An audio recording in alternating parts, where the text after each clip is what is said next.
Hey guys, welcome back to the channel. This is a story about what if Naruto has greninja Pokemon harem. Before I start, please support for more amazing content, and do consider subscribing to my channel and share this video with your friends. This is written by XXX-Rated, link in description and support writer. Let's start the video. Chapter 1, Battle at Amity Square. Naruto Namikaze was a man who many would have thought to have seen it all. The blonde Konoha shinobi probably thought the exact same thing himself. And as things were, one really could not fault the whiskered blonde for thinking as such. Naruto Namikaze had blue eyes and sun-kissed blonde, spiky hair. Naruto's most prominent physical characteristics, however, were the whisker marks on his face. He also had an unfavorable or rather unhealthy addiction for a dish called ramen and for the color orange. Naruto was someone who could sit down at a restaurant and inhale, yes I repeat inhale, all of the ramen in his bowl within a single minute. Now many people found this to be, well, rather for the unknown of a better word, quite gross. Then there was also the fact that Naruto simply refused to wear any attire if said attire did not consist of his favorite color, orange. It did not matter how little of it there was, but for Naruto orange was a must. Back to the topic at hand, Naruto had seen and done many crazy things in his life. But he never imagined that something like this would ever happen to him. Not ever, not even in his wildest dreams.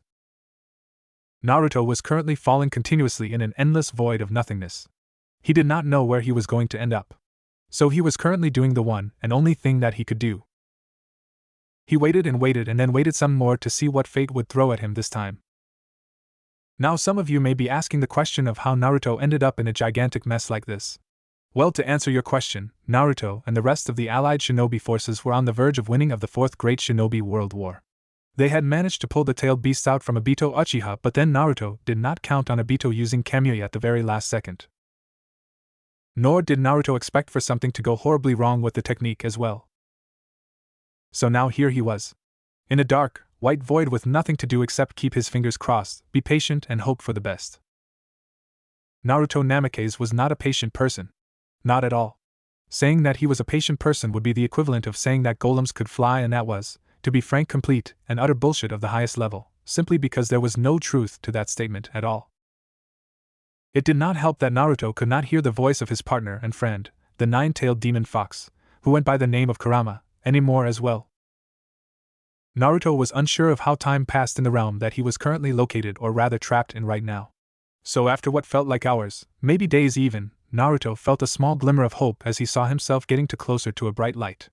Naruto was not certain of how much time had passed while he was trapped in whatever this thing was called. The only thing he knew for sure was that he wanted to get out of wherever in the seven seas he was in right now as soon as possible. Within the next few minutes, Naruto felt certain emotions course through his veins when he saw the light get brighter and brighter. His body was approaching what looked to be the end of a tunnel. To name a few of these emotions would be excitement, nervousness, and fear. Excitement that he would have a chance to be rid of his current predicament, nervousness because he did not know where he was going to end up, and fear as he imagined what horrible things could possibly be waiting for him on the other side. Then again, whatever was thrown at him could not be worse than a rampaging 10 tails, right? Right. As Naruto saw his body pass through what he presumed was the exit, he closed his eyes in anticipation as he had no idea of what was to come. So imagine his surprise when he felt his body make impact with a hard and solid surface. As Naruto slowly got back to his feet and rubbed his eyes to get the dust that had accumulated out of them, it did not take the blonde-haired shinobi very long to figure out what had just happened. He had fallen from the sky and come crashing down on the ground below. Hard. Yeah, really hard. However, this was nothing that he could not handle. He was Naruto Namikaze after all, and he did not whine like some giant crybaby. Well, not if he could help it, at least. Taking a look around at his surroundings, Naruto found that he did not recognize where he was at all. Nope, he had not the slightest clue of his current location. So the next thing that the number one most unpredictable knucklehead ninja of the village hidden in the leaves decided to do was enter Sage Mode and see if he could recognize anyone's chakra signature nearby. After that plan failed, Naruto made a small checklist of all the things he had discovered in the last 10 to 15 minutes. He still had his chakra with him. He could still enter Sage Mode. He did not recognize any of the energy signatures in the nearby vicinity. Most of the energy signatures of the humans here felt like they belonged to civilians, as they were all very small.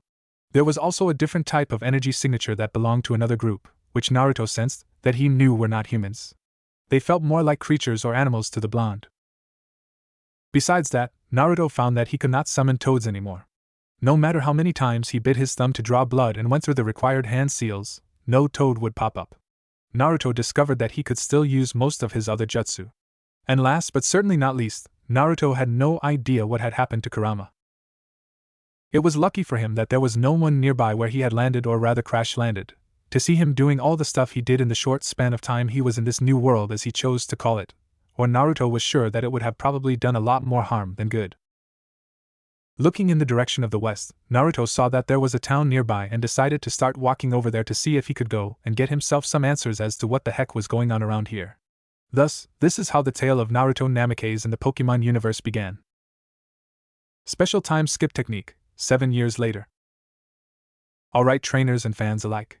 It is finally time. This is it, this is the battle that we have all been eagerly awaiting. That bout is finally here. Will Cynthia, the champion of the Sinnoh League, clinch the match? Spoke the announcer as the camera zoomed in towards a woman. She had long blonde hair and gray eyes. She was currently wearing a pair of black trousers, a long black coat with black feathers rimming the cuffs and running down the end of the coat, and a large teardrop that was shaped like an ornament on the center of the coat, which was probably used as a button. She was also donning a black top underneath. Her outfit was finished with black heels and a yellow stripe on each of her shoes. For accessories, she was wearing a large, black feathery scarf around her neck with a pair of hair clips in her hair, both resembling two teardrop-shaped objects conjoined with a pale yellow stripe. Cynthia had her Garchomp by her side. Garchomp was a bipedal, dragon-like Pokemon that was primarily dark blue in color, with a red underbelly that covered the middle of its abdomen, to its jaws, and then to the undersides of both of its arms.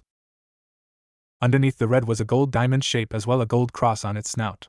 Garchomp had appendages that resembled that of a jet or plane's engines, giving it an appearance similar to a hammerhead. It had 4 fins, one on each arm, one dorsal fin and another on its tail that resembled a shark's tail fin. It had spikes on its hind limbs and arms as well as sharp claws. Its eyes had black scaras and gold-colored irises. Or will Lucian of the Elite Four pull off a massive upset and become the new champion of Sinnoh? Finished the announcer as the camera this time zoomed in towards a man. He had neatly kept blue hair and was wearing a red button-up shirt with a matching pair of red long pants. He was also wearing a pair of glasses which gave him a smart look. Lucian was battling using his Bronzong. Bronzong was a large Pokemon resembling a blue and green bell with 2 arms coming out of its sides. It had a hollow body and a yoke attached at the top. Its face could be best described as being a totem pole design. Bronzong had 2 round, red eyes with blue and green irises and a rectangular mouth with 1 visible row of square teeth. It had several darker, rectangular markings on its body. Bronzong used Flash Cannon. Hearing the command, Bronzong flipped around and aimed its bottom at Cynthia's Garchomp. It then gathered silver energy inside its body and then fired a silver beam of energy at the aforementioned Garchomp. Bronzong's Flash Cannon has managed to score a direct hit. Is it all over for Garchomp? It is a spooky maze out on the field as we wait for the results. How will Garchomp survive a smash like that? Spoke the announcer in a mysterious, when I say that I mean really mysterious, voice to keep the viewers on the edge as the whole arena was covered in a cloud of black smoke. In a cafe. In a cafe somewhere in the Sinnoh region, a group of trainers were watching the brawl between Lucian's Bronzong and Cynthia's Garchomp. Amongst the group was Ash Ketchum and his 2 friends Brock and Dawn. This is just what I would expect from a battle between Cynthia and Lucian, said Brock. This battle was meeting all his expectations so far. It had been full of energy and power right from the start. Brock was wearing an orange vest and a green shirt. His shoes and backpack were blue in color. This battle is supercharged, added an excited Dawn. Who wouldn't be excited watching a match between 2 of the top trainers in the Sinnoh region? Dawn's outfit consisted of a black mini dress along with a white undershirt and side AV-shaped neck with a short pink skirt. On her head, she was wearing a white-colored beanie with a pink poke ball print on it. She was also wearing a pair of gold hair clips that held up her hair in front. On her feet, she was wearing a pair of pink knee-high boots with black socks underneath. She also had a small yellow backpack which held all of her personal belongings. On the TV. I don't believe it!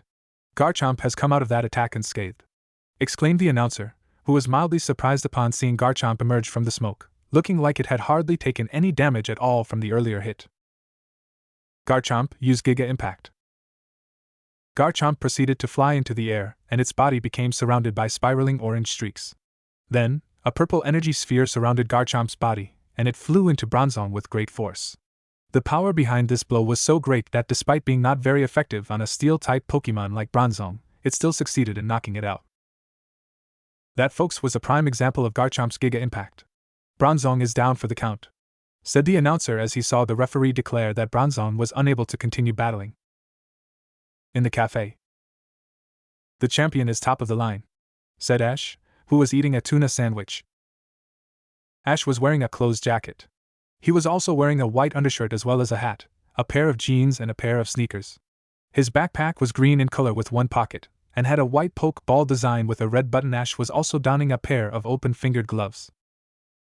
I don't even think that Lucian stands a chance, said Dawn, voicing her opinion. Despite how strong Lucian was, it just seemed like Cynthia had too much to offer. Well, in all of Sinnoh, she is trainer number 1, stated Brock in a matter-of-fact tone. There was a reason Cynthia was the champion after all. Just then a random trainer ran into the cafe with some big news. Hey guys, you have got to come and check this out. It seems that the champion just turned up at Amity Square, said the trainer to his group of friends. Due to the fact that he said this so loud, many others were able to overhear it. This revelation got the attention of almost everyone in the building. As if some hidden signal had been given from above, all the trainers in the cafe rushed off to the Amity Square in the hopes of meeting the Sinnoh region's renowned champion, Cynthia, at some random road leading to the Amity Square some time earlier. It is here that we find our Sinnoh champion, who is currently at an ice cream stand, assuming a thinking pose while trying to decide on what flavor of ice cream she should get. On the other side of the ice cream stand stood 3 people, who were all wearing the usual uniform of an ice cream salesperson. They appeared to be getting more and more impatient and agitated by the minute. Excuse me, started Jessie. Jessie was a woman who looked to be in her early 20s and had purple hair. Have you decided what you would like just yet? Asked James in a tone that one could discern to be hopeful. James was also someone who looked to be in his early 20s and had blue hair. Well, every single one of them looks great, replied Cynthia as she looked at the large selection of ice cream flavors that were being offered. She really did not know which one to go with. No matter how many times she ran the options through her head, she could not seem to come to a final decision. Then try them all and knock yourself out, said a Meowth, which surprisingly could talk. This Meowth was a small, feline Pokemon with cream-colored fur that turned brown at the tips of its hind paws and tail. Its ovoid head featured 4 prominent whiskers, wide eyes with slit pupils, 2 pointed teeth in the upper jaw, and a gold oval coin embedded in its forehead. Its ears were black with brown interiors, and were flanked with an additional pair of long whiskers. This Meowth may have appeared to be calm on the outside like its 2 human accomplices. On the though was a completely different story, as this Meowth was thinking along the lines of something like this. Oh, come on already. What is wrong with this woman? It has been 2 freaking hours and she still can't decide. Somebody save me before I go crazy.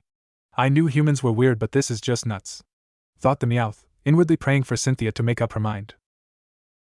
I would love to try them all, but then where would I put all the ice cream? Replied Cynthia, which caused Jessie, James and Meowth to sweat drop at her reply. Suddenly there was the noise of angels singing, telling Jessie, James and Meowth that something good was about to happen. I know! I will take a triple cone with chocolate, mint, strawberries, cookies and cream, exclaimed Cynthia with a small amount of delight, having finally made her choice. And with that she was off again, on her way to the Amity Square, having collected her beloved ice cream. It seemed that Meowth's prayers had been answered after all. As Cynthia was walking away from the ice cream stand, one thought was on the minds of Jessie, James and Meowth. Finally! Good riddance! Don't come back! Those were the thoughts that were shared by the trio of Team Rocket grunts. At the Amity Square, Cynthia was currently inspecting a stone tablet, which had pictures of the legendary Dialga and Palkia on it, while licking her ice cream cone. She was being watched intently by several trainers and passerby whom had also gathered there, mainly due to her. This was the scene that Ash, Dawn and Brock walked in on. So that's her. Cynthia the champion, said Ash as he took a close look at Cynthia. She is even more ravishing live than on TV.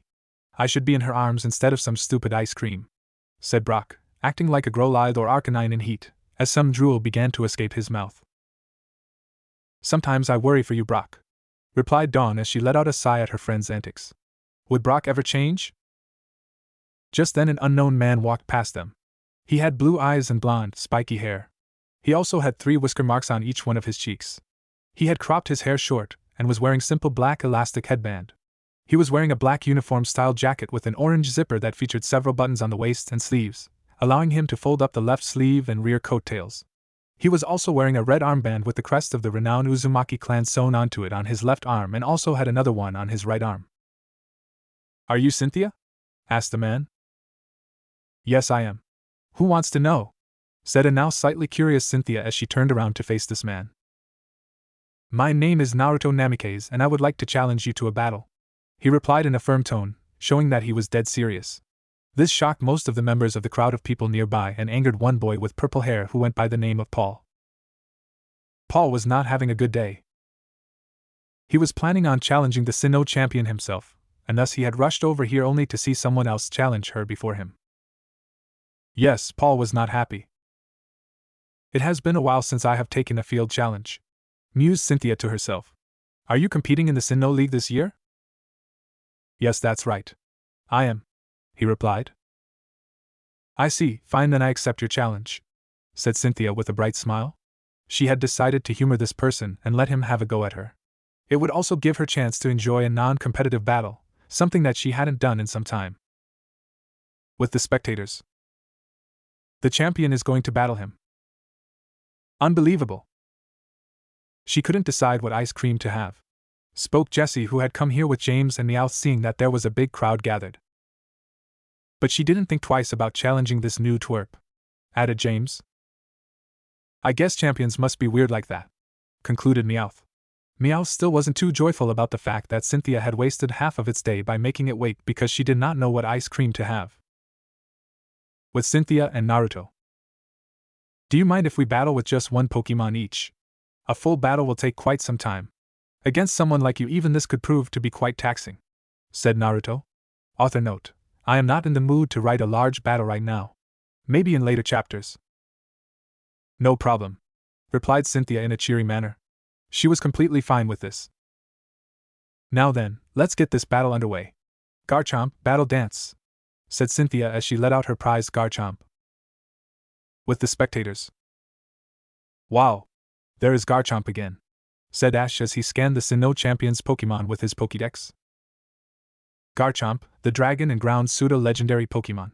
When it folds up its wings, it can fly like a jet plane at the speed of sound, said the mechanical voice of Ash's Pokédex. With Naruto and Cynthia. "Dragonite, I am in need of your assistance," said Naruto as he let out his Dragonite. Dragonite was a draconic, bipedal Pokémon with light orange skin. It had large, grayish-green eyes and a round snout with small nostrils. A pair of long, thin antennae sprouted from the top of its head, with a small horn set in between them. Its striated underbelly was cream-colored, and extended from its neck to the tip of its long, tapering tail. It had thick arms and legs ending in 3 claws each. Its leg joints were well-defined, while its arms had a smooth, rounded appearance. Dragonite's wings were small relative to its body, with teal wing membranes. A Dragonite, huh? Yes, a strong Pokémon indeed. Dragonite against Garchomp will make for a fine matchup. Naruto, you may have the first move, spoke Cynthia as she kindly allowed Naruto to kick things off. Thanks. Dragonite, start off with Dragon Dance. Cynthia narrowed her eyes slightly. She had offered this trainer the first strike and this is what he had chosen to do. Granted, Dragon Dance did boost the user's speed and attack, but then this was still not something she expected. Cynthia opted to wait and see what this guy planned to do next. Now use Hone Claws. Cynthia was now getting tired of waiting. If this guy did not want to make the first move, then she would. Use Flamethrower Garchomp. Garchomp released an orange stream of fire at the Naruto's Dragonite from its mouth. However, Naruto did not seem bothered by this. He calmly called out his next command. Use Protect. A blue force field surrounded Dragonite's body, protecting it from the flamethrower. Garchomp used Dragon Rush. Garchomp flew into the air, and then aimed at Naruto's Dragonite as the 2 appendages on Garchomp's head began to glow light blue. Then, its body became enveloped in a light blue aura with the same color streaks as it prepared to slam into Naruto's Dragonite with full force. With the spectators. Why is Dragonite just standing there? Asked Ash. It did not make any sense to him. Shouldn't that Dragonite at least try to dodge or get out of the way? Dragon Rush is a move that focuses the user's body into a weapon that strikes with incredible power. Any opponent loses its ability to escape from it, explained Brock. This caused Ash's face to light up in understanding. That guy's Dragonite is in trouble now, thought Paul as he looked on from his spot in the crowd, wanting to see how this guy would respond. With Naruto and Cynthia. As Garchomp approached, Naruto simply smirked. Time for strike one, thought the blonde-haired former shinobi. Who needs to dodge? Not me. Dragonite, stand your ground and prepare to stop the dragon rush, said Naruto without even the slightest hint of worry in his voice. Dragonite took up a stance before catching the quickly approaching Garchomp with its two arms. Dragonite then went skidding backwards for a few seconds before coming to a stop, showing that it had succeeded. With the spectators. I don't believe it! He managed to block the dragon rush, gasped Dawn. She had not expected something like this at all. That Dragonite is clearly very strong, stated Brock. That was probably an understatement, a huge one at that. With Naruto and Cynthia. Naruto had that Garchomp right where he wanted it. Now it was time to strike. Dragonite used Toxic. Dragonite released a stream of thick purple liquid from its mouth at Garchomp. Upon making contact, the liquid poisoned the dragon and ground-type Pokémon. Cynthia winced seeing this. Toxic was not your everyday giant killing attack, but it was still deadly and lethal nonetheless. Unlike other poison moves, the effects of Toxic would continue to increase with time. This meant one thing. She had to end this battle. Quickly. At the same time, she also had to be careful. This trainer was not one to be underestimated. He had proved that by the way he was battling so far. He had done his homework, and not come unprepared. Cynthia was about to call out her next move, but he called his first. Use Hurricane. Dragonite's wings began to glow light blue and it flapped them, releasing a powerful gust of wind that hit Garchomp and flew up into the sky. When Garchomp came out of the attack, it did not look completely normal. It took Cynthia a few moments to figure out what had happened, and when she did not like it one bit. With the spectators. Something is off. Why does Garchomp look like that? Asked Ash. He did not know how to say it, but that Garchomp looked like it had just come out from a giant vacuum. Yeah, it almost looks dizzy, added Dawn. I think I know what happened. Many people know that Hurricane is a damage-dealing flying type move. What most people do not know is that this move also has another purpose. It has a chance of confusing the opponent should the attack manage to hit, lectured Brock, shedding some new light on this matter. So in other words, this guy fights using moves that have multiple uses. He is not your average run-off-the-mill trainer, that is for sure, thought Paul as he watched the battle taking place with a cold and calculating gaze. Paul couldn't help but feel a tiny little pang of jealousy as he was watching Naruto battle. Part of that was due to the simple fact that Paul knew that he was not on the same level as the two trainers that were engaged in battle right now. That did not mean that Paul was going to admit it, not if he could help it at least. His pride would not allow it. With Naruto and Cynthia. Today is not my lucky day. First this guy hits us with a toxic attack, and then he follows it up by using a move like Hurricane that ends up confusing Garchomp. I might actually end up losing this battle if he plays all of his cards right, thought Cynthia, who was starting to get a little worried about the direction this battle was heading in. Come on Garchomp, snap out of it, and use Rock Slide. The plea fell to deaf ears as Garchomp was too confused to carry out the order. Seeing this as a chance to get in a few more hits and deal some extra damage, Naruto called out his next move. Dragonite, use Hurricane once more. Then follow it up with Fire Blast. Dragonite's wings began to glow light blue again, and like the last time it flapped them, releasing a powerful gust of wind that hit Garchomp flat on and flew up into the sky. Dragonite then took to sky after Garchomp. Once Dragonite was in front of Garchomp, it caught onto the dragon and ground Pokemon before taking in a deep breath and releasing a powerful font face equals Nimbus Mono L, Mana Space Span Lang equals ZHCN/span/font-shaped blast of orange fire from its mouth that said Garchomp. With the spectators. I don't think I have ever seen a fire blast done from that close range before, said Brock. This was something new to him. This guy's last combo was pretty good as well. He used the wind from the Hurricane attack and used it to amplify the power of his Fire Blast. If he took part in a contest, I think he would do well, added Dawn. I want to battle this guy, chirped an enthusiastic Ash. This caused Brock to grin at him, knowing that Ash would always be Ash. Even now, he was still eager to battle strong opponents. Considering the type of person Ash was, he would probably pester this Naruto until he agreed to battle him. With Naruto and Cynthia. Garchomp, try and use Dragon Rage," called out Cynthia. Fortunately for the Sinnoh champion, by this time Garchomp had snapped out of its confusion, and so Naruto's Dragonite was not expecting it when Garchomp opened its mouth and fired a red-orange fireball from said mouth at it, allowing it to hit the dragon and flying type straight in the face. Seeing that she now had an opening to work with, Cynthia decided to make the most of it. Garchomp followed up with Dragon Rush.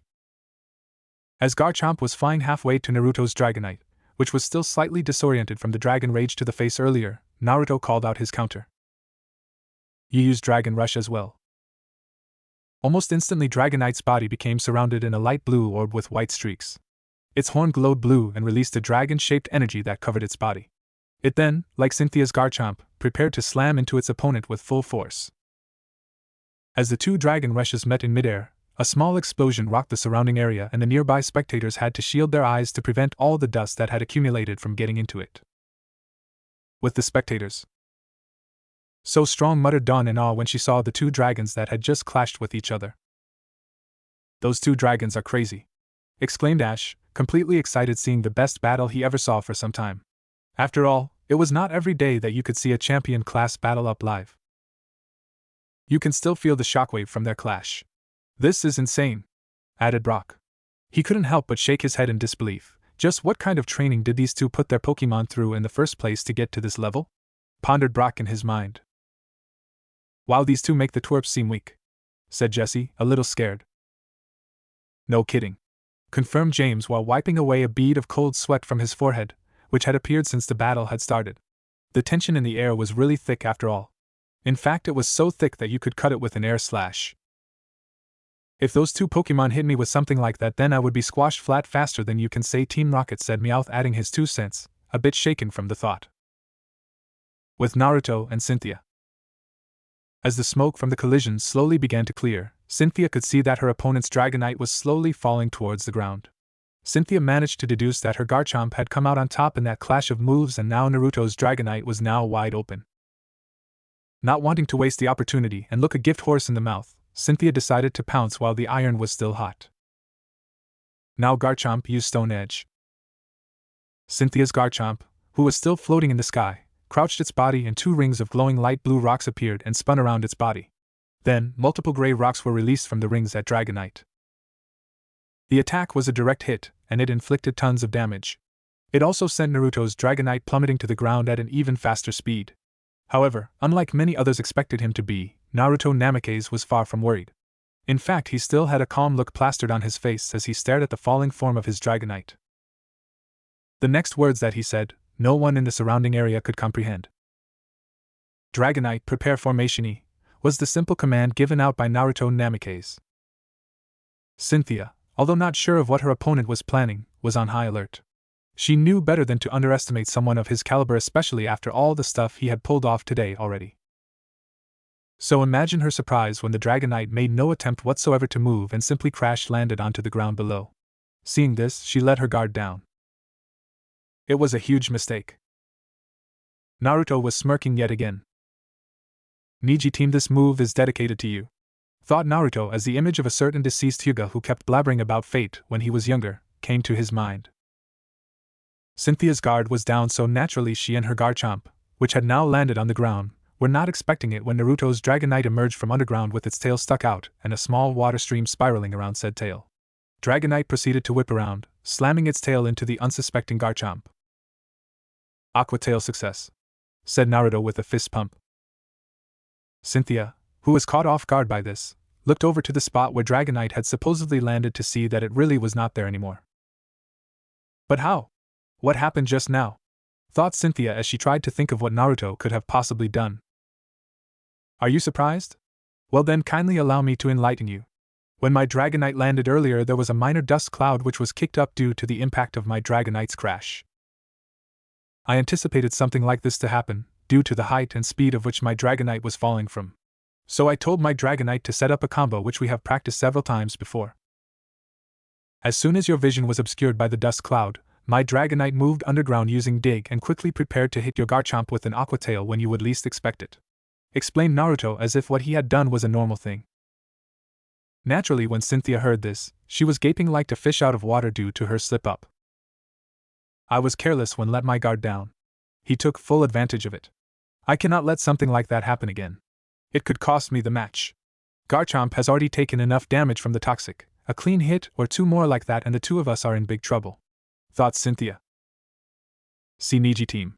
Just like what I did to you at the Chunin exams in Konoha all those years ago. I hope you are watching wherever you are out there. Thought Naruto as he remembered one of his most memorable fights during his younger days. It was when he won this match that he had proven many others wrong and showed them that he was not a failure. With the spectators. That was just I don't know what to say, stammered Ash, at a loss for words. That was incredible, muttered Paul in a low voice as he clenched his fists in jealousy. Of course, Ash heard his voice and turned in the direction where he heard it. Hey Paul, when did you get here? Asked a curious Ash. When Brock and Dawn heard this, they also turned around and were now facing Paul as well. I was here the whole time. It is just that you people were too ignorant to notice me in the first place, mocked Paul. Jerk, thought Ash, Dawn, and Brock at the same time. With Naruto and Cynthia. I have to tread very cautiously from now on in this fight. I can't afford any more mistakes or it will come back to bite me in the butt. Now what to do? Do I wait for him to make the next move or do I make it myself? The clock is ticking. What to do? What to do? Pondered Cynthia in thought. Garchomp, use flamethrower, called out Cynthia. Okay, now hopefully this gives me an opening when he reacts. Use Sandstorm and send the flamethrower back where it came from, replied Naruto in a calm tone of voice. Dragonite began to wave its arms and created a sand tornado that it launched at the flamethrower before sending it back in the direction of Garchomp. As Cynthia saw the approaching flamethrower-enhanced sandstorm, she knew it was now a crucial time in the match. It is all or nothing now.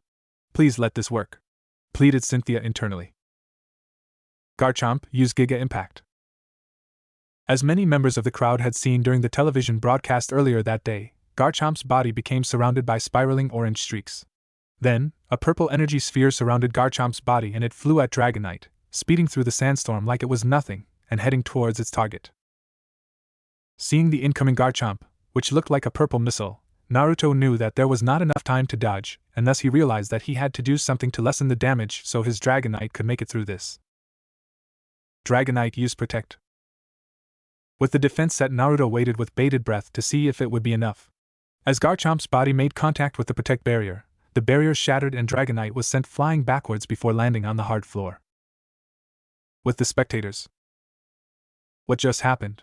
Cynthia's Garchomp just breezed through the barrier and the sandstorm like they were nothing. It is simply phenomenal, gasped Dawn. This battle just kept surprising her time and time again. What can you say, she is the champion? Muttered an astonished Ash who was struggling to find his voice right now. Most of the spectators were so taken back by what just happened that they did not notice the smug look on Naruto's face that practically yelled, I have won. With Naruto and Cynthia. That did it. It's over. His Dragonite is finished, thought Cynthia in triumph. Unfortunately for the Sinnoh champion, that feeling was replaced with the feeling of shock when Dragonite slowly began to get up. But how? Stammered a stunned Cynthia. She was not alone in this aspect. A majority of the crowd were having similar thoughts. The Protect may not have been strong enough, but it did manage to reduce the damage that the Giga Impact would have caused, so in the end it served its purpose, thought Naruto as he gave himself a pat on the back for his quick thinking. Cynthia was snapped out of her state of shock as Naruto spoke up. I am afraid that it is time to end this. This battle has dragged on for long enough, I feel. Dragonite, use Horn Drill and wrap this up, said Naruto. Dragonite's horn began rotating like a drill as it flew towards Garchomp at high speeds. As soon as the attack made contact, Garchomp was down and knocked out. Giga Impact is a strong move. However, along with being one of Garchomp's strengths, it is also one of its greatest weaknesses, as it leaves Garchomp defenseless against attacks for a short period of time after the Giga Impact has been launched. So if your opponent has a Pokemon with a one-hit KO move, then it is all over, explained Naruto, a giant smirk on his face. Complete silence reigned over the area for the next few minutes. It was so quiet you could hear a pin drop. The deafening silence was soon replaced by the loud cheers of the surrounding spectators. With the spectators. I see, but I don't believe it. He did it. He took down the champion's prized Garchomp, said one spectator. It is inconceivable. He is on another level compared to us. He rocks, said another spectator. Both spectators blinked their eyes several times to make sure that their organs of sight were not playing tricks on them. With Naruto and Cynthia. Cynthia looked down at the spot where her Garchomp had fallen just moments ago. He beat me. He beat me fair and square. When my friends hear about this, they are never going to let me live this down ever, thought Cynthia as she saw her opponent approaching her. When he was 2 feet away from her, Naruto extended his hand for her to shake, which she took, of course. That was a truly great battle, Cynthia. You are as strong as you are beautiful. I really enjoyed myself out there today. I hope that we can battle again in the distant future, said Naruto with a warm smile on his face. If people were to take a closer look, they would be able to spot a faint blush on Cynthia's cheeks. What I am doing? Why on earth am I blushing? Thought Cynthia as she quickly fought down her blush and gave her opponent, Naruto, the same warm smile that he gave her. When Naruto saw her smile, he felt a sense of warmth in the pit of his stomach. He didn't know why, but he felt entranced by that smile. I would love to do battle with you again as well, Naruto. You are a truly fine opponent, replied a now much happier Cynthia. End chapter. Chapter 2, Pyramid King and the Lustrous Orb. I would like to say thank you to all those whom reviewed. I read all of the reviews. If I did not respond to your review, that means that I am not sure about that certain thing or that I cannot reveal that information yet. I want to keep something secret for now. I like all the follows and favorites that the story gets, but seriously guys, review. It is reviews and positive responses that give me the motivation to continue to write this story. Disclaimer: I do not own Naruto or Pokemon. They belong to their own respective owners. This is non-profit work that was simply made for fun. If I own Naruto, the guy would know a lot more jutsu and have an awesome Kekkai Genkai like the Rinnegan. And if I own Pokemon, Ash would be the best and actually win something other than just the Orange Islands and the Battle Frontier. Additional disclaimer: this FIC will contain lemon and violence scenes. This is a warning given in advance. If you are not comfortable with that, then please leave or read at your own risk. After shaking hands with Cynthia, Naruto walked over to where Cynthia's Garchomp was now standing at, even if it was a bit shakily, before taking out a small see-through plastic bag from one of his pants pockets. Naruto opened up the plastic and took out a berry. He then extended his left hand, which he was using to hold the berry, towards Garchomp's mouth in a gesture for the dragon and ground-type Pokemon to take the offering. I am sorry for having my Dragonite poison you earlier. Here, take this, it is a Pecha berry. It will cure the discomfort and pain that was caused by the poison, said Naruto in a kind voice. He did not enjoy making Pokemon suffer. Not at all. It was the opposite actually, he completely opposed it. Garchomp looked unsure on whether it was safe to take the berry or not, as it was not used to accepting things from people other than Cynthia. So it looked back to its trainer for confirmation. After receiving a small nod from the Sinnoh champion, who had seen the berry in Naruto's hand and knew what it was, Garchomp took the berry with one of its arms before devouring the whole berry in one bite. Garchomp was fondly surprised when it found that the berry was sweet and rather delicious too. As a show of thanks, the Garchomp let out an approving guard, thus letting the trainer know somewhat of how it felt. Before any other events could take place, all the people who were gathered at the Amity Square quickly turned their heads upwards as they saw a huge shadow form on the ground, which indicated that there must be something large flying in the skies above. Upon looking, most people were unable to identify the giant flying object that was shaped like a pyramid, but a certain few were.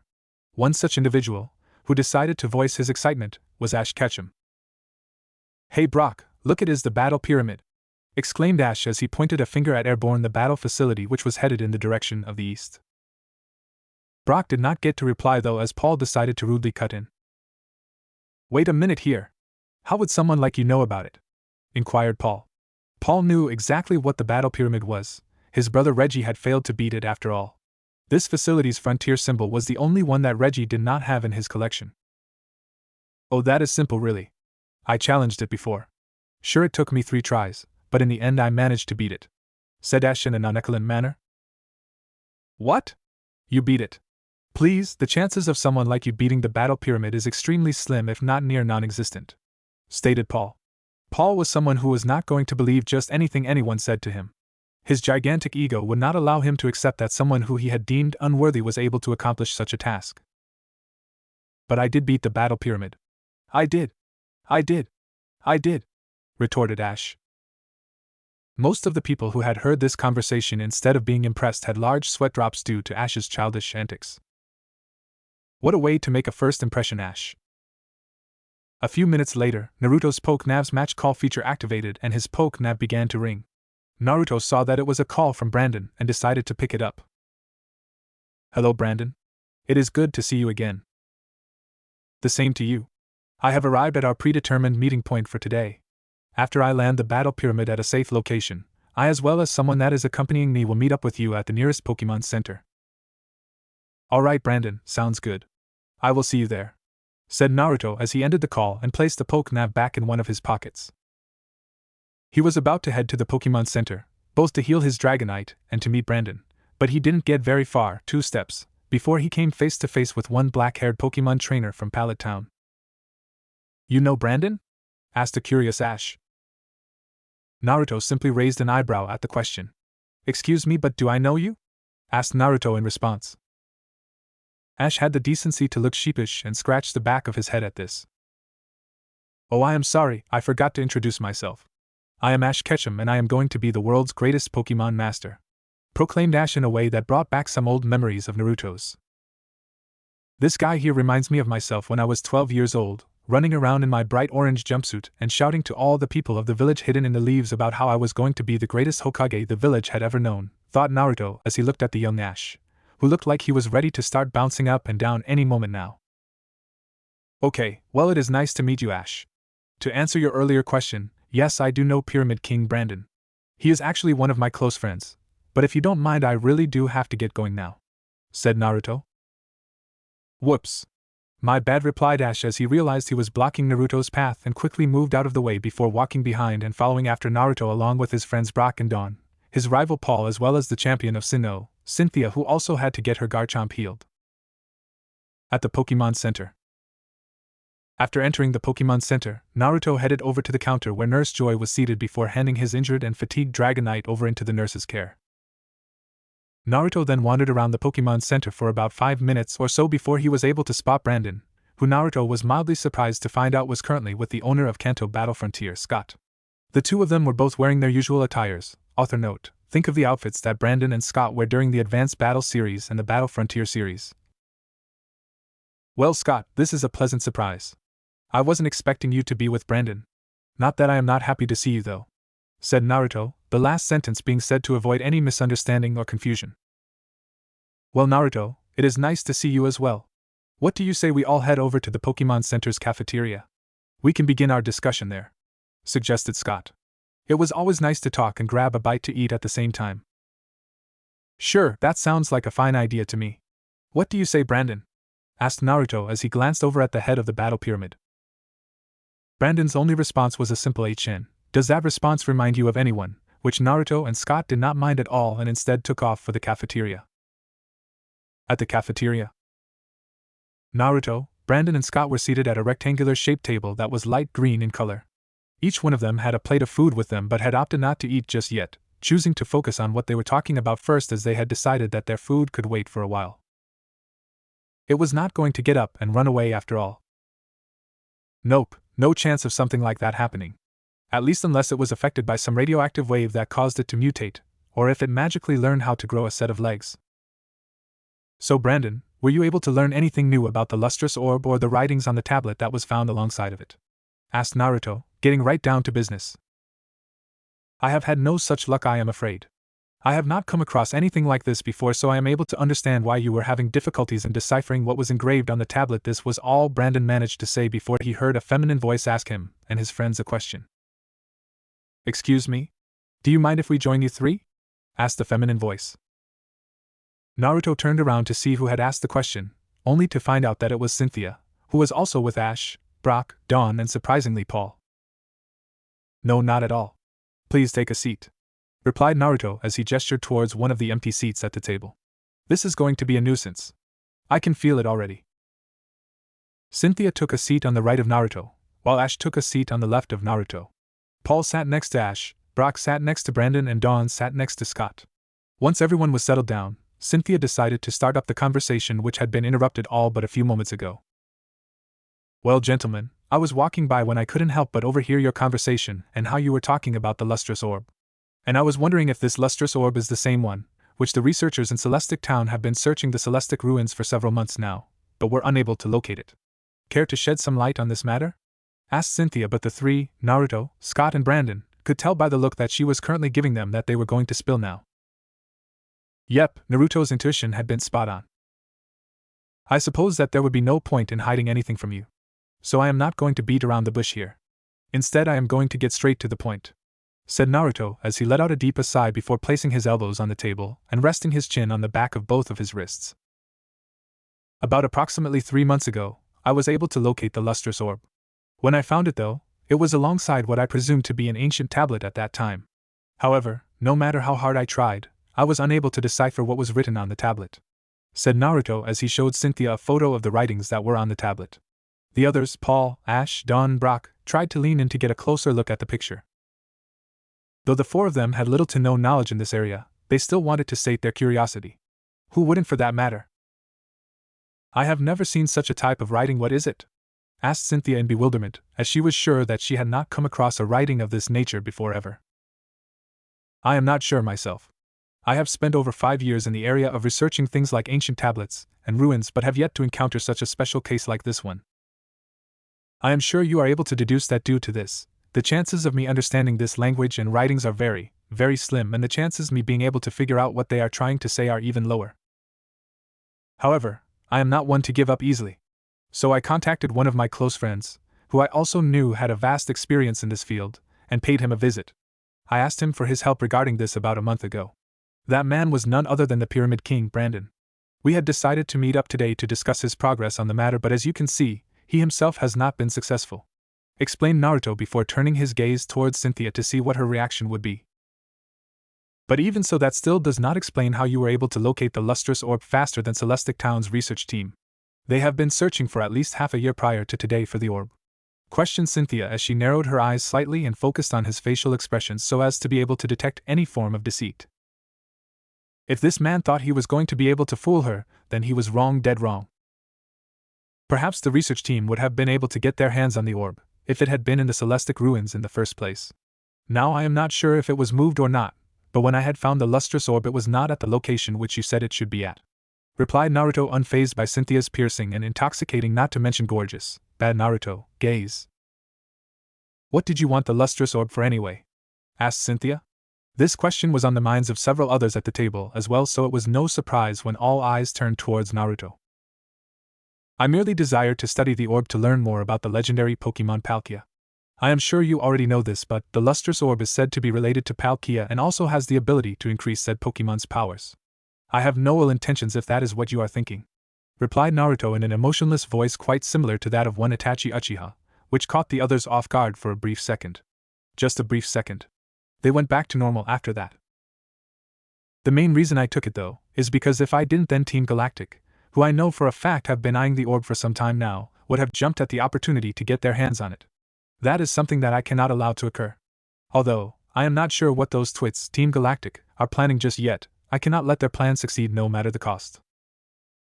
Or the results will not be pretty. Oh yes, you can bet on that.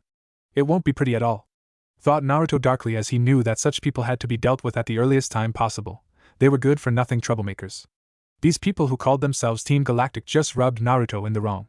He felt like they were somewhat like that bastard Obito, when he had lost his way course. Then I guess there is nothing that can be done. Naruto Namikaze, I on behalf of the Celestic Town research team and my grandmother, Professor Carolina, am humbly requesting you to enter a negotiation with us for what you will want in exchange for the lustrous orb. If it is money that you desire, then we will pay you whatever sum of cash you request in exchange for the lustrous orb. This orb is very vital for the research we are conducting and thus are willing to pay you a hefty sum of it, said Cynthia, being completely frank. There was no reason to sugarcoat or candy-coat subjects like this. It was pointless. All the occupants of the table went silent for a moment. Whatever they were expecting Cynthia to say, it was not this. The silence in the cafeteria was so great that if it occurred in the forest instead, you could hear the sound crickets chirping without any difficulty at all. Their reverie was broken by the chuckling of the person that the statement was directed at. Naruto let out a few soft chuckles before cocking his head back and placing his arms behind his head. Cynthia, do you honestly think so lowly of me? You wound me, exclaimed Naruto as he clutched his chest in mock hurt. I am not someone who craves after wealth. If I was such a person, then I could have sold the lustrous orb to tons of people who would pay millions for it in the black market. Though, it has become increasingly evident to me that the lustrous orb really means a great deal to you as well as several others in Celestic Town. In that case, my reply to you is simple. Take it. I will not charge you a single cent. I have no need of the money that you offer. Nor am I trying to insult you by doing something like this. But if giving you the lustrous orb makes you happy, then by all means it is yours from today," continued Naruto as if it was no big deal at all. "Brandon, you did bring the lustrous orb along with you when you flew here in the battle pyramid, did you not?" asked Naruto. "Yes, I did.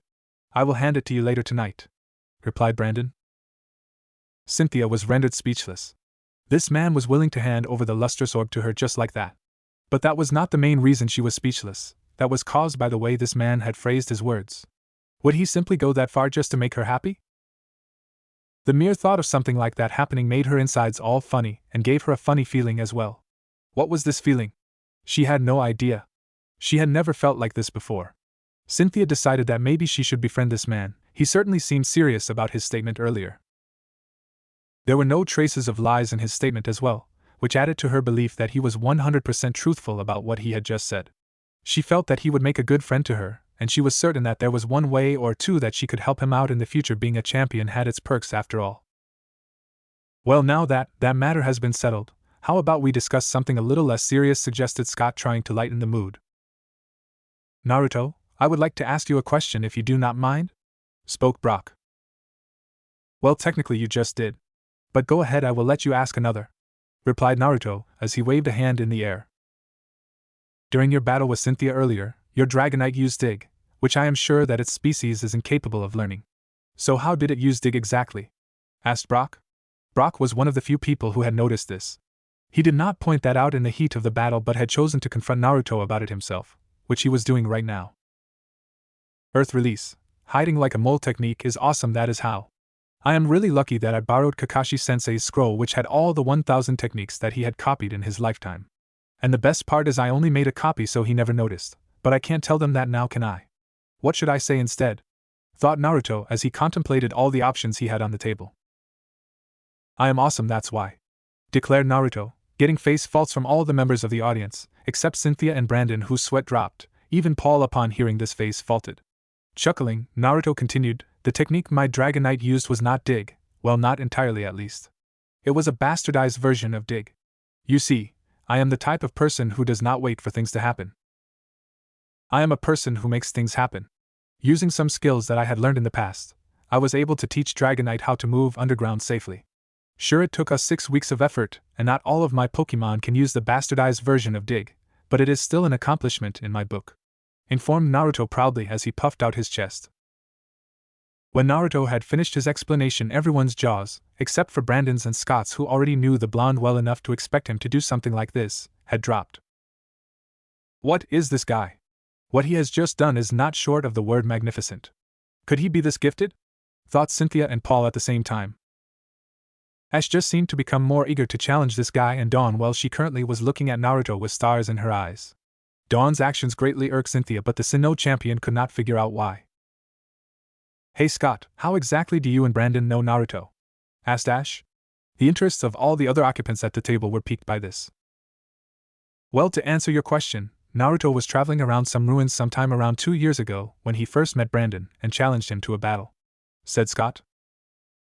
"What was the result?" It was Paul who asked this question. "I was hammered. It was a full 6-on-6 Pokemon battle. He thrashed me soundly and won the battle 6-2. It was one of the biggest losses in my whole journey as a Pokemon trainer," said Brandon, not ashamed in the slightest, as deep down he knew that there was not much that he could have done that day. Perhaps he could have narrowed Naruto's margin of victory slightly, but there was no way he could have emerged victorious in that tussle. "After the battle, I contacted Scott and told him about this trainer that had easily bested me in battle. Later, we arranged a meeting with him, and soon after, the three of us became good friends. We learned that despite being a strong trainer, Naruto was someone who liked to keep a low profile," continued Brandon. "But then why did he challenge Cynthia?" asked Brock, as for the second that day, all eyes turned towards Naruto. "As I said to Cynthia earlier today, I am taking part in the Sinnoh League this year, so this was a way to make a name for myself before the time of the tournament," replied Naruto truthfully. Lying about something as little as this would serve no purpose. So you battled Cynthia, did you? I am sure it was a great battle, said Scott as more of a statement than a question. Well, it is not that big of a surprise when you look at the type of person Naruto is, said Brandon, who knew that what Scott said was more than likely to be true. The battle was amazing. Naruto used some really good strategies and combos to win. Dawn even thinks that he would make a great coordinator if he tried, praised the cheery Ash. I bet Naruto here challenged her to a full battle where he used his Latios. Any further words Scott was going to say were stuck in his throat when Naruto quickly stood up and brought his right hand to cover Scott's mouth. Why did Scott have to open his big trap? Groaned Naruto inwardly as he prepared for the onslaught of questions that he was sure were going to come any time now. 5, 4, 3, 2, 1. You have a Latios! Half said, half shouted all the people at the table except Scott and Brandon. Naruto silently cursed Scott once more in his mind. Scott and Brandon were two of the few people who Naruto had trusted enough to disclose information like this to, but he really wished the man, who was probably in his 30s, hadn't just said that. Now he would have to answer the others' questions. Sure, Naruto thought that it was high time he made a name for himself, but he was not so fond of all of his secrets coming out just yet. He needed to have a few aces up his sleeve for crying out loud. No shinobi would let all of their cards be seen by their opponents. It was a recipe for certain death. Well, not death in this new world, due to its much more peaceful nature compared to the elemental nations, but you get the idea. At least their group was the only one in the cafeteria at the time. This way no one else knew about Naruto's involvement with the lustrous orb or the fact that he had a Latios in his possession. Boom. Fortunately or unfortunately for Naruto, in the next few seconds there was an explosion in the Pokemon Center, and smoke quickly started to spread and filled the building. Hastily making it out of the Pokemon Center, although the group of people, Naruto and the others, did have to endure a coughing fit along the way, their eyes scanned the nearby premise as they searched for the cause of the explosion once they were outside. After a while, they spotted the people who had been the reason for the explosion in the first place. There in their Meowth-shaped hot air balloon were Jessie, James and Meowth. Jessie was wearing a white tank top that had a large R on it, indicating that she was a member of Team Rocket, and a black undershirt. She was also wearing a short white skirt that reached the top of her knees as well as a pair of black knee socks that went up all the way to the top of her calves. And to top it off, she was sporting a pair of round-shaped green-colored earrings. James, like Jessie, was wearing a white shirt with a large R on it, indicating that he too was a member of the notorious Team Rocket. He was also wearing a pair of black gloves and a black undershirt. His lower body attire consisted of a pair of long white pants and a pair of black boots. And Meowth, well, Meowth looked like any other Meowth, as it was not wearing any accessories or anything else that was special or worth mentioning. Upon closer inspection, Naruto was able to spot something he really did not like. Attached to the bottom of the hot air balloon carriage was a cage, but that was not what set Naruto off. What set the blonde off was the fact that inside the cage were Pokemon that these goons had probably poached. His Dragonite and Cynthia's Garchomp were also amongst the group of stolen Pokemon. Cynthia's Garchomp and my Dragonite are probably still quite tired from the earlier battle, thus making them easier to catch, thought Naruto grimly. As fate would have it, things did not get much easier. A random trainer had ordered his Pokemon to attack and had managed to break the wires that were keeping the cage attached to the hot air balloon in an attempt to save all the Pokemon. It was an attempt gone wrong. Naruto pinched the bridge of his nose. He felt a major headache coming on as he saw the wires slowly snapping one by one. Once all of them gave way, the cage holding the Pokemon would come crashing down, and if the Pokemon were still inside of the cage at the time it collided with the ground, then the impact would cause them to be injured. Severely injured. And there was no way in hell Naruto would let that happen. He had to come up with a plan to get those innocent Pokemon out of this mess. He had to come up with one fast too. Then it hit Naruto like a ton of bricks. His Latios, that was the answer. He might have to reveal one of his legendary Pokemon, but it was something that had to be done for the well-being of many other Pokemon. Latios, Espeon, I need your assistance, called out Naruto as he let out some of his strongest allies. Latios was a bird-like, dragon and physic Pokemon. It had an aerodynamic body. The lower half of its body was blue with jet-plane wings and fin-like feet. It had a red triangular marking on its chest. It had white and blue arms that could be tucked into its body. The upper half of its body was white. It had triangular ears and a blue face with a white pentagon in the middle. Espeon was a quadruped, mammalian Pokemon with 2 pairs of slender legs and dainty paws. It was covered in fine, lilac fur. Its ears were large, and it had a pair of purple eyes with white pupils. There were tufts of fur near its eyes, and it had a small, red gem embedded in its forehead. It also had a thin, forked tail. So he really does have a Latios after all, thought Cynthia as she laid her eyes on the dragon and psychic-type legendary from Hoenn. Dawn had taken out her Pokédex and scanned Naruto's newly revealed Latios. Latios, the Ian Pokemon. Latios has the ability to make others see an image of what it has seen or imagines in its head. This Pokemon is intelligent and understands human speech very well. By tucking in its wings and forelimbs, it can fly faster than a jet, said the mechanical voice of the Pokédex. It was at this time that the last of the wires had given way and the cage began to descend towards the ground. However, Naruto was not that worried at least. This was because at least now he had a way to stop this. Alright Latios, Espeon, I want both of you to use Psychic and stop the cage from falling. Latios and Espeon's eyes began to glow light blue, and the cage became outlined in a similar colored light, before it came to a halt in midair. Now bring the cage down slowly and gently, instructed Naruto. Latios and Espeon then slowly brought the cage downwards and placed it in front of where Naruto was currently standing. Phew! That was good thinking on my part if I do say so myself, thought Naruto as he breathed a huge sigh of relief.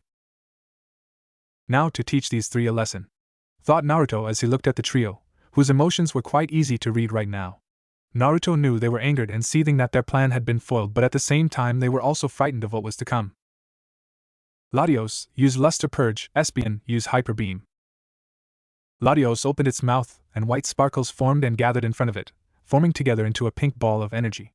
Latios then fired a massive pink beam from the ball at the trio of Pokemon thieves. At the same time, Espeon gathered energy before shooting out a yellow-orange beam from its mouth at the hot air balloon. These 2 attacks sent Jesse, James, and Meowth airborne. Every time we get so close to succeeding, something like this always happens, said Jessie while clenching her fists. Will you stop stating the obvious already? Pointed out James. This had happened to them many times before after all. It looks like Team Rocket is blasting off again, exclaimed Jessie, James, and Meowth in unison as the 3 of them continued flying away, their voices becoming less and less audible, until they were nothing but a speck in the sky. The trainers, including Naruto and Cynthia, then all rushed over to check on their Pokemon. Once they were satisfied, the 2 champion-level trainers returned their Dragonite and Garchomp respectively to their own Pokeballs. Naruto then walked back to where his Latios and Espeon were, along with the rest of the group, but suddenly paused when he was halfway there. Is there something that you want from me? Said Naruto to no one in particular. He didn't even bother looking behind him. Yes, I want to know the source of your strength. How are you so strong? You are able to keep a calm head no matter the situation. On top of that, you are able to come up with strategies to combat tough situations in the blink of an eye. Your Pokemon's strength no laughing matter either, as proven by your Dragonite, Latios, and Espeon. So how did you do it? How did you gain so much power? Some secret training method perhaps? What is your secret? Replied / asked a certain purple-haired trainer from Veilstone City. Naruto could not help but compare this guy to one Sasuke Uchiha. The 2 of them sure had / shared quite a number of similarities. They both had a brooding-like exterior, they were both cold and calculating, they both desired power above anything else, although Naruto knew Sasuke's craving in that area was much worse than this. Furthermore, the 2 of them were both in over their heads, filled with arrogance. The 2 of them seemed to take things for granted and think that there were shortcuts to obtain their goals. If Naruto's observation of this guy based on how he had acted throughout the day was reasonably accurate, then there was a high possibility that this guy had a 30-foot-long pole stuck up his ass. Unbeknownst to the members of the group, Cynthia, Paul, Ash, Dawn, and Brock, Naruto was someone who may have seemed to be laid back and calm, but underneath was a person who, due to his past life as a shinobi, knew that it was vital to stay alert and keep your guard up at all times. Sure, the Naruto of old was not much of a calculating and sharp shinobi, but then again, after coming to this new world and reminiscing about the past, he learned that there were many areas of being a ninja which he had not taken seriously that could have made a big difference in some of the major events that took place in his previous life. With that in mind, Naruto Namikaze made it a point to relearn all the boring and uncool stuff that some people and friends had taught him in the past, then use them to his advantage in this world. Naruto did not like to admit it at first, but these tips had proven to be really useful to Naruto time and time again. It had also helped Naruto progress as a trainer much faster. Naruto wished that he could turn back the clock and stop himself from neglecting these dull, but necessary, teachings. So, Naruto would not be too surprised if this purple-haired teenager turned out to have a pair of Sharingan eyes. He sure acted like an Uchiha, that was for sure. You really are a funny one, you know. Not many people would just simply go and give out their secrets just like that, remarked Naruto, inwardly enjoying the fact that he had riled up the boy in front of him. How about something like this? Why don't you tell me about what your belief on Pokemon's strength is and I will tell you mine. That way you can compare the differences between both of our beliefs. As it is, there are not many people out there that have the same belief on Pokemon that I do, stated Naruto offhandedly. Very well. I believe that a trainer's main concern of his Pokemon should be their strength in battle. I strongly dislike weak Pokemon and have no qualms about releasing my Pokemon if they do not meet my expectations. To this effect, I always check new captures with my Pokédex to learn what moves they know, and I train all the Pokemon that I do keep harshly to make them strong. In my opinion, bonding with Pokemon would only turn them into slackers. As such, I will not hesitate to scold my Pokemon for losing to opponents that I feel that they could have beaten. After all, to me Pokemon that do not deliver are simply dead weight and a hindrance, said Paul, not fazed at all by how harsh and cruel that he has just sounded. Yup, this guy is definitely like Sasuke, thought Naruto, the remainder of his doubts put to rest by the way the younger brother of Reggie had just spoken. Naruto turned his head to his left for a moment, as he gained a faraway look in his eyes. At that moment a small breeze of wind brushed against his face and hair. Naruto then closed his eyes for a brief moment before he decided to give his reply to Paul. Paul, your way of thinking is the exact opposite of my own. Let me tell you of the first lesson that one of my teachers, Kakashi, taught me. Every trainer is educated and is told to follow a set of rules in the Pokemon world. It is also a known fact that a lot of trainers decide to go by the book completely as they believe that that is the right way to go. But that is not what my teacher believed in. Oh no, not at all. Do you know what my teacher taught me? He said that, in this world, those who break the rules are trash, but those who abandon their comrades are worse than trash. From the very day that you capture a Pokemon, that Pokemon becomes your friend and comrade. You are that Pokemon's leader and thus are the one responsible for its well-being. It is your job to guide and protect that Pokemon. When a battle is lost, it is not the Pokemon who are at fault, it is the trainer. When someone has something precious that he/she wants to protect, it is then that person becomes truly strong. A true victory can only be achieved when you obtain it along with your Pokemon, not by yourself. When you support your Pokemon, then they will support you. Through this a bond of trust is formed. When that bond is formed, every Pokemon will go over the edge and give it a 110% for every battle. Without this bond of trust, many things that I have done with my Pokemon would not have been even remotely possible in the first place. For instance, if my Dragonite did not trust me, then we would have definitely lost the battle to Cynthia's Garchomp. If you remember correctly, there was one point during the battle when Cynthia asked her Garchomp to use Giga Impact. In response, I told my Dragonite to use Protect. Dragonite, who had gone through the strenuous battle and had a grasp of its opponent's strength, undoubtedly already knew that the Protect would not be enough to stop the Giga Impact. However, despite all of that, it still obeyed my command. Do you know why? This is because my Dragonite believed in me and had faith in me. Should Dragonite have hesitated even in the slightest, then defeat would have been certain and unavoidable. A trainer must always treat their Pokemon with love and affection. This will not make a Pokemon a slacker as you believe. On the contrary, this will fuel a Pokemon's drive to repay its trainer for the kindness that he/she has shown it. Take a moment and think here. Pokemon are just like humans. They want to be loved and accepted. A little bit of care and acknowledgement will go a really long way. Believe me, I know this better than anyone. Pokemon do not desire to simply be used for their abilities. How would you feel if you were merely a weapon for others to use and discard whenever you wish? You would feel lonely and empty inside, that's how. Paul, know this and know this well, until you can become one with your Pokemon and treat them as equals, as your family, then you will never be able to gain the power that you seek. The sooner you understand this, the better it will be for you, explained Naruto, imparting some of the words of wisdom that Kakashi Hatake and Hakuyuki had passed on to him when he just became a shinobi. Paul took a few minutes to process what he had just been told. This guy seemed to have the same mindset as Ash, not something that Paul agreed with, no matter whose mouth it came from. Then prove to me that your ideals are so much better than mine. Battle me and show me the true extent of your strength. Only then will I give consideration to your words, spoke Paul with conviction and determination in his voice. Naruto cocked his head to the side as he looked into Paul's eyes. It seemed that his guy was really serious about battling him. Oh, this was going to be fun. Naruto was going to enjoy giving this guy a wake-up call. If this is what it takes, then so be it. If only to show you that your way of thinking is flawed, then I will do battle with you. Name the conditions of the battle, Paul. It will be a full 6-on-6 battle, Pokemon exchanges allowed. The battle will be over when either one of the trainer's Pokemon are all unable to battle. Now then, do you accept my challenge, Naruto? Asked Paul. Indeed I do. End chapter. Current location, at the battle pyramid. Naruto and Paul were currently standing on opposite ends of the battlefield that was located inside of the battle pyramid. Brandon's assistant, Samuel, was standing on a slightly raised platform that was beside the middle divider of the battlefield. Author note: think of the place where all the referees usually stand. Samuel had agreed to be the referee for this battle at Brandon's behest. Samuel was a young man who appeared to be in his late teens. He had light brown hair and a pair of bright blue eyes. He was wearing a light brown uniform that looked to be suited for outdoor activities, as well as an ocean blue color tie. Samuel also had a bandana around his hair in a fashion which reminded Naruto of one Ibiki Marino, the head of the torture and interrogation department of the village hidden in the leaves. Naruto silently pondered if it was possible that this guy was like Ibiki, but he quickly dismissed the thought. This was because Samuel seemed to lack the imposing figure and intimidating aura that Ibiki possessed. But then again, it was highly unlikely for someone to have the need for such traits in this world, unless of course they were a part of the police department. There were also several people who were seated in the stands. Amongst them were Ash, Dawn, Cynthia, Scott, Brandon and Brock.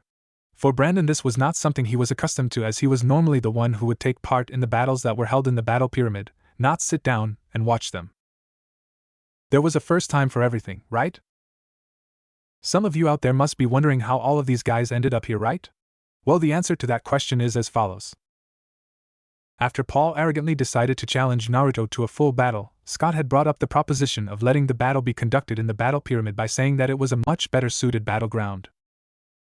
That, or Scott probably wanted to save Paul from the humiliation that Scott knew Paul would have had to have endured otherwise.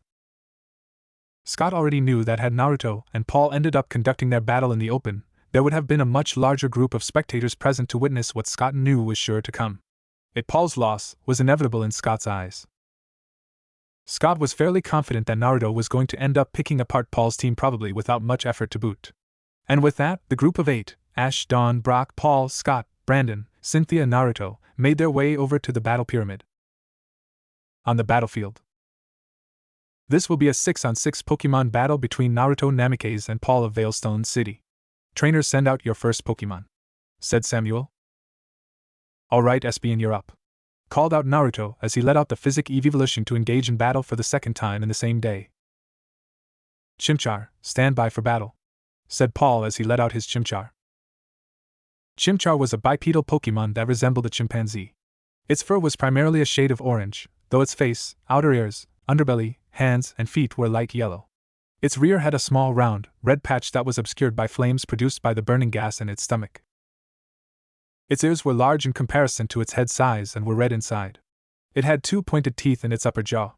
Chimchar had red markings that nearly surrounding all of its eyes, a swirl-like symbol on its chest, and 5 fingers on its hands with 3 toes on its feet. It had a swirly crest of hair on its head. If both trainers are ready, then you may begin, informed Samuel. Alright, Paul, let's see what you have got. I can take anything you can throw at me, so you better not hold back or you will regret it, stated Naruto. Chimchar, fire, spin, go. Chimchar released a spiraling fire from its mouth that formed together into a vortex and fired it at Espion. Had the fire spin hit, Espion would have been trapped in a pillar of fire. But alas, sadly it did not. Counter with Shadow Ball, said Naruto. Espion opened its mouth and created a black and purple ball in front of its mouth, then Espion fired it at the incoming vortex of red flames. The shadow ball easily cut through and overpowered the fire spin before heading straight for Chimchar. Chimchar used Dig to dodge. Chimchar quickly dug a hole underground using both its hands before entering said hole in the nick of time as the shadow ball barely skimmed over its head a second or two later.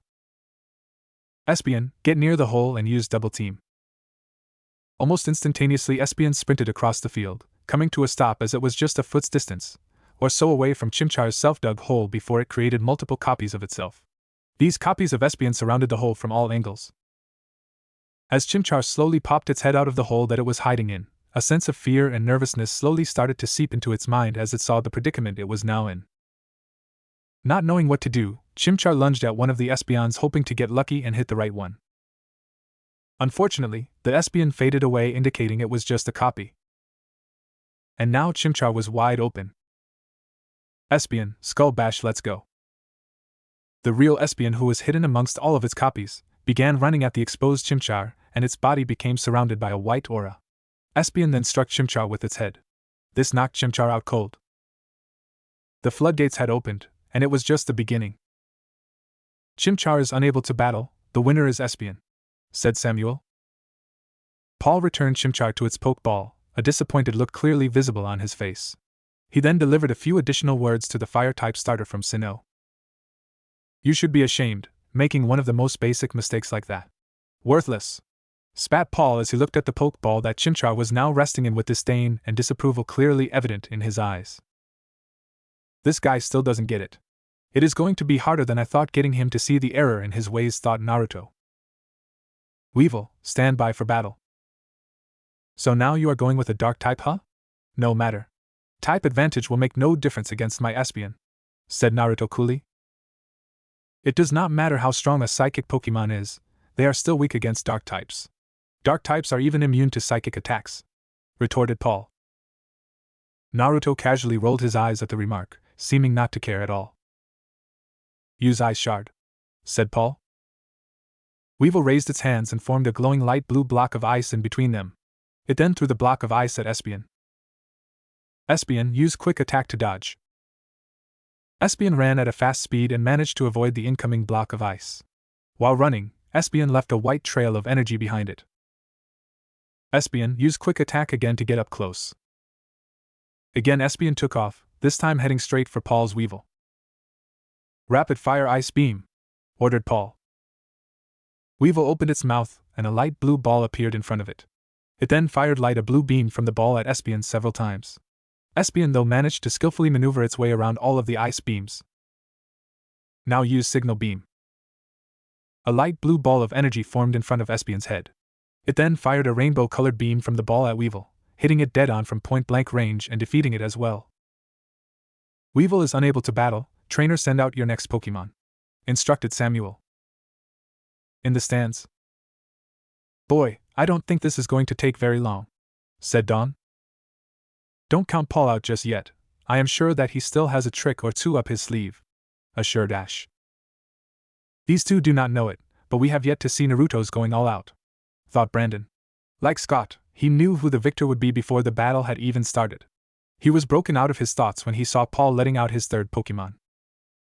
On the battlefield, Paul had opted to go with his Magmar for the third round.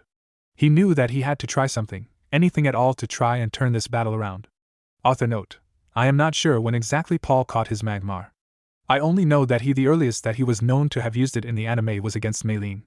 So let's just say he already has it at this point in time. Magmar was a bipedal Pokemon with a red body that had yellow flame designs on it. A row of red spikes ran down its back, and there were 2 lumps on its forehead with a flame on top of each one. It had a puckered, yellow beak and small eyes. Its thighs were yellow, and it had red feet with 2 clawed toes each. Its arms were covered in rigid, red scales, and it had red hands with 5 clawed fingers. It had black, metal shackles on its neck and ankles. At the tip of its yellow tail was a flame. Paul knew that as things stood, this match was going downhill and that he had to come up with a plan fast. Magmar used Will-O-Wisp. A blue fireball appeared in between Magmar's hands and it fired it at Espeon, which upon making contact, burned it, though Naruto did not seem bothered by this. Espeon used Facade. Espeon became covered in an orange aura for a moment. It then charged at Magmar at top speed. Magmar used Flamethrower. Magmar's eyes glowed orange. Then, it released a red-orange stream of fire from its mouth, charging Espeon.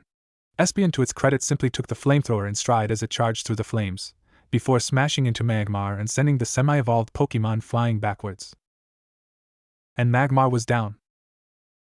Magmar is unable to battle, said Samuel.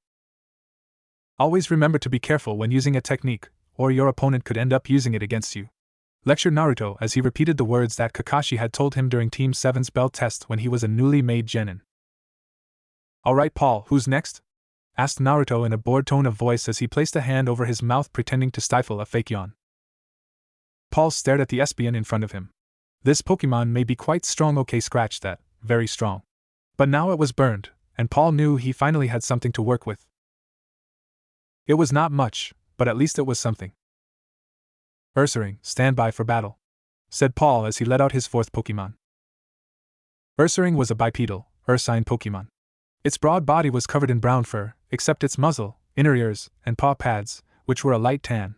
It had narrow eyes, a triangular, black nose, and wide mouth with small, visible fangs in the upper jaw. The fur on Ursaring's shoulders was longer and more structured, with rectangular extensions that resembled epaulets. There was a large, tan, ring-shaped mark on its chest. Ursaring's forelimbs were long, ending in 5 claws each, while its hind legs were short and thick, ending in 3 claws each. Its tail was large and spherical in shape. Begin the battle, called out Samuel. Espion, I think it is time we get rid of that nasty burn, don't you? Asked Naruto. The purple feline Pokemon simply gave a curt but small nod. It already knew what move its trainer wanted it to execute next. Fine then. Use rest, said the spiky blonde-haired trainer. In the stands. Wait a minute. If he had a move like rest, then why didn't Naruto use it earlier? Asked Dawn. You see, although rest is a move that heals the user's status problems and restores the user to full health, it also leaves the user vulnerable to attack while it is in a state of slumber, explained Brock. That is not all though. Naruto's Espion had a move like Facade which Naruto wanted to use to his advantage as much as possible. You see, the power of Facade is doubled if the user is paralyzed, poisoned, or burned. So by waiting for a while, he was able to take out Paul's Magmar much easier, added Cynthia, who was really impressed by the way Naruto was able to think several steps ahead of his opponent time and time again. He had already done so several times today. But that still does not change the fact that Naruto's Espion will be easier to attack now, pointed out Ash.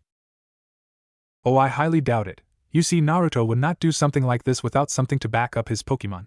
He knows that by using rest, an opponent could do the same thing he did to Cynthia earlier today, and use a one-hit KO move on him. So I am extremely sure that Naruto is up to something. He is almost always prepared for these type of scenarios, replied Scott. What are you planning, Naruto? Thought Brandon. On the battlefield. Ursaring used slash. Ursaring claws glowed white, and it ran at Espion as it attempted to slash the aforementioned Pokemon. Espion, it's time to use Sleep Talk. Espion's entire tail glowed white, and it hit the Ursaring's claw with it. The force of the two attacks cancelled each other out. So Espion used Iron Tail, huh? I guess I will try my luck again by using Sleep Talk for a second time, then see what happens, thought Naruto. Sleep Talk one more time, ordered Naruto. The top part of Espion's head glowed blue and its head became surrounded by a see-through reflective shield. It then shot forward at Ursaring like a missile, before slamming its head into it. Ursaring, strike back with Hyper Beam, said Paul. The purple-haired trainer was given a not-so-pleasant surprise when instead of attacking, Ursaring backed away slightly, cowering in fear. What? Why is Ursaring scared? Asked Paul more to himself than anyone in general. This was caused by the move Espion just used when using Sleep Talk. That move was called Zen Headbutt. Not only is it a powerful move, Zen Headbutt also has a chance of causing the opponent of the user to flinch, thus preventing them from attacking, explained Naruto, causing Paul to grit his teeth in anger. I just can't seem to get a break here. What on earth am I supposed to do? Not only is this guy strong, he is also extremely lucky. Darn him, thought Paul. As fate would have it, it was at that moment that Espion woke up. Would you look at that? It seems that Espion is now wide awake. And it happened just as your Ursaring has decided to lose its nerve. What impeccable timing, don't you agree, Paul? Now Espion, let's show them what a real Hyper Beam is like, boasted / mocked Naruto. Espion gathered energy before shooting out a yellow-orange beam from its mouth, defeating Paul's fourth Pokemon the very moment the move made contact. Surprisingly, Paul, instead of being angered or frustrated more than he already was, smirked at the development. After returning Ursaring, Paul let out his fifth Pokemon. Torterra, stand by for battle. Torterra was a bulky quadruped Pokemon that resembled a tortoise, with a large shell covering its back. There was a single, oak-like tree and 3 triangular, stony extensions resembling mountain peaks on the top of the shell. There was a patch of brown, which resembled soil, next to the tree. A white rim surrounded the shell, and formed a diamond-shaped continuation on the front. Torterra's body appeared sectioned, with the upper half being green and the lower half being brown. Its mouth was jagged, and at the end of its snout was a dark brown beak, giving it the appearance of a snapping turtle. Its lower jaw was green, and there were 2 large spikes protruding from its cheeks. Torterra's small, red eyes were encircled by a black ring. Its legs were thick, and they had 4 toes each, which appeared as if they were actually jagged stones. There were 3 toes on the front and 1 on the heel. As the large and bulky grass and ground-type Pokémon landed on the ground, it let out a loud battle cry signifying its intent to engage its opponent in combat. Okay, now is my chance. He just had his Espeon use Hyper Beam, so the best course of action would be to strike while it can't move. Schemed Paul in his head, though all of his plans went straight out the window with what Naruto did next. Espeon return, said Naruto as the blonde returned the Psychic-type evolution to its Pokeball. In the stands. That was a good move by Naruto. A Pokémon will have to take a while to recharge after a Hyper Beam has been launched. Knowing this, Naruto decided to call back Espeon for another Pokémon to avoid it taking any unnecessary damage, commented Cynthia. On the battlefield. Idiot! Idiot! Idiot! Idiot! Yelled Paul in his head, as he kept mentally berating himself for not remembering that Naruto could switch out his Pokémon as well. Paul felt like going and smashing his head against the wall right now, and he probably would have done it too if it was not for the fact that there were other people here right now. That and it wouldn't look good for his image. Alright, now let's see what he sends out next, thought Paul as he, as well as all the people watching in the stands, eagerly awaited the identity of Naruto's next Pokémon. Lucario, it's your turn, called out Naruto. Lucario was a bipedal, canine-like Pokémon, with fur that was predominantly blue and black. It possessed a short, round spike on the back of each forepaw, in addition to a third on its chest. It had a long snout and a pair of ears. Besides that, it had 2 pairs of pointed teeth, one in the upper jaw and one in the lower. It possessed cream-colored fur on its torso, and blue fur on its thighs that resembled shorts. It had a medium-length tail of the same blue color as well. It stood on its toes rather than on its feet. It also had 4 small black appendages on its head.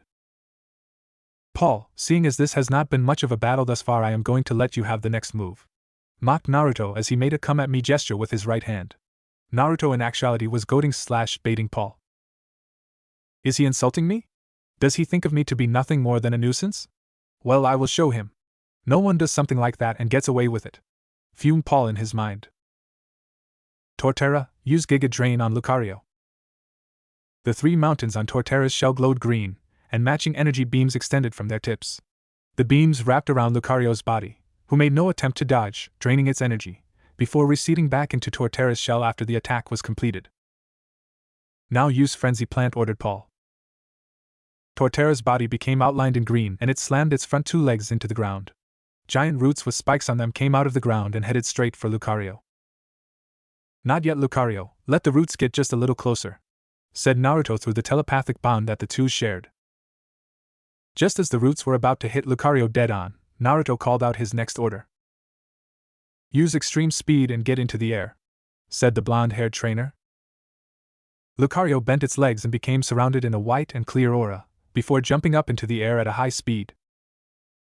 Now Lucario, it is time to use that move, said Naruto. Paul looked up towards the ceiling of the battle pyramid only to be met with the sight of Lucario, who was now looming dangerously above Torterra with a giant light blue-colored spiraling sphere of energy in its right paw. To make things even more impressive than they already were, the spiraling sphere was of gigantic proportions, even larger than that of Lucario's own body. The first thought that entered the minds of Paul and everyone watching the fight, minus Scott and Brandon, simply because the two of them had already seen the attack firsthand before, were, what the flying fuck is that thing? When the attack impacted with Torterra, there was a large shockwave unleashed. Once the dust from the shockwave subsided, the spectators were able to see the formation of a massive crater in the middle of the field, where Torterra was standing before being smashed with that last attack. Such ridiculous power. I don't think any of my Pokémon could have taken that blast head-on and not be knocked out, not even my Torterra, thought Paul in resignation. His brain had been the first to reboot after witnessing the renowned 4th Hokage's jutsu being incorporated into a Pokémon battle move. Paul turned his gaze towards the newly formed crater, which looked to be at least a good meter or two, maybe even more in diameter, to see that the now bruised and battered continent Pokemon, which was laying unmoving in said crater, did indeed have swirls in its eyes, indicating that it was in no condition to continue battling.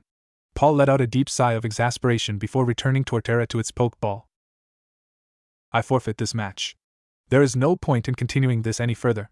I know that I have lost, admitted Paul, although he did it a tad bit begrudgingly. I guess that's it then. Nice Lucario, great battle, praised Naruto. The Aura Pokemon looked back at its trainer and thanked him for his praise shortly before Naruto returned it to its Pokeball. In the stands, the result was set in stone from the very beginning. Now the real question is, how will Paul react to this one-sided battle? Thought Scott and Brandon. Cynthia, Dawn, Brock and Ash were still very curious about the final attack used by Naruto's Lucario, but decided to save their questions for later. Ash was currently looking back down onto the damaged battlefield with uncertainty in his eyes. On one hand, he felt that this was necessary for Paul to see that his ways were indeed wrong. Ash, like Naruto, hoped that Paul would now change his training methods and outlook on life. On the other hand, though, Ash could not help but gain some new added respect for Paul. The trainer from Pallet Town knew that it would take some real guts to go and challenge someone like Naruto the way Paul did. In Ash's mind, Naruto was not someone to be taken lightly. In fact, that was understatement. Seeing Naruto's Dragonite bring down Cynthia's Garchomp had sparked a new sense of determination in him. It had shown Ash that anything was possible. The son of Delia Ketchum had resolved to make it to the top just like Naruto Namikaze.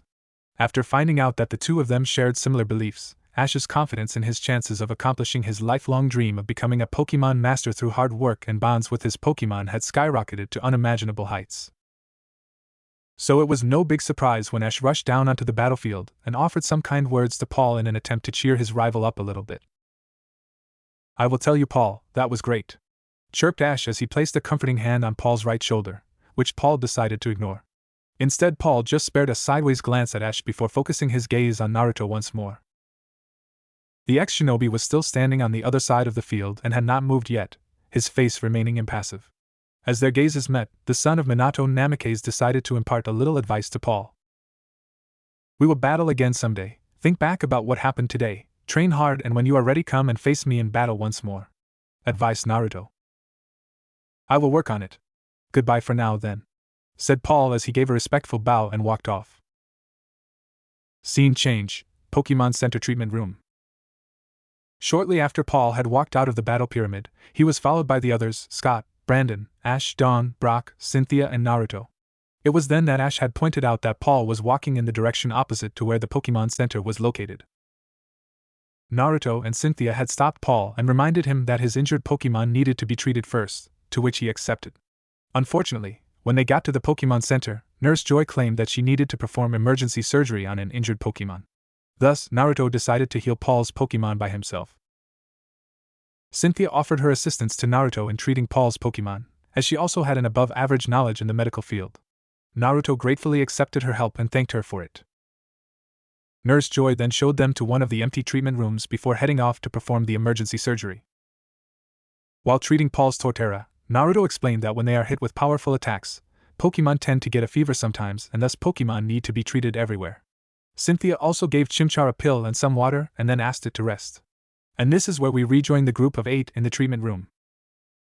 Scott and Brandon were standing near one of the two windows of the room while Paul was standing near the other window. Ash, Brock and Dawn were standing together at a corner of the room while watching Naruto and Cynthia finish up treating Paul's Pokemon.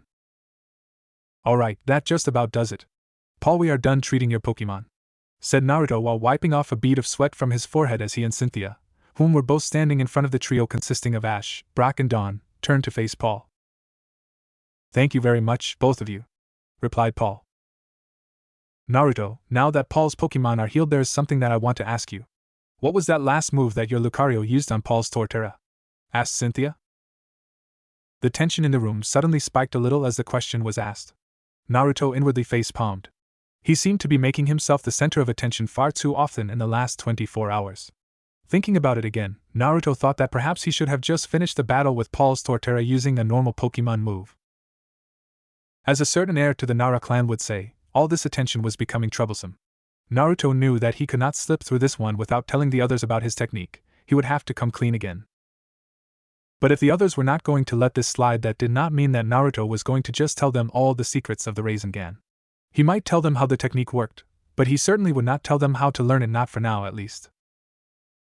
To answer that question, it would be better if I begin from the source of the technique. Tell me, do any of you know what aura is? Asked Naruto. Aura, yeah, I remember now.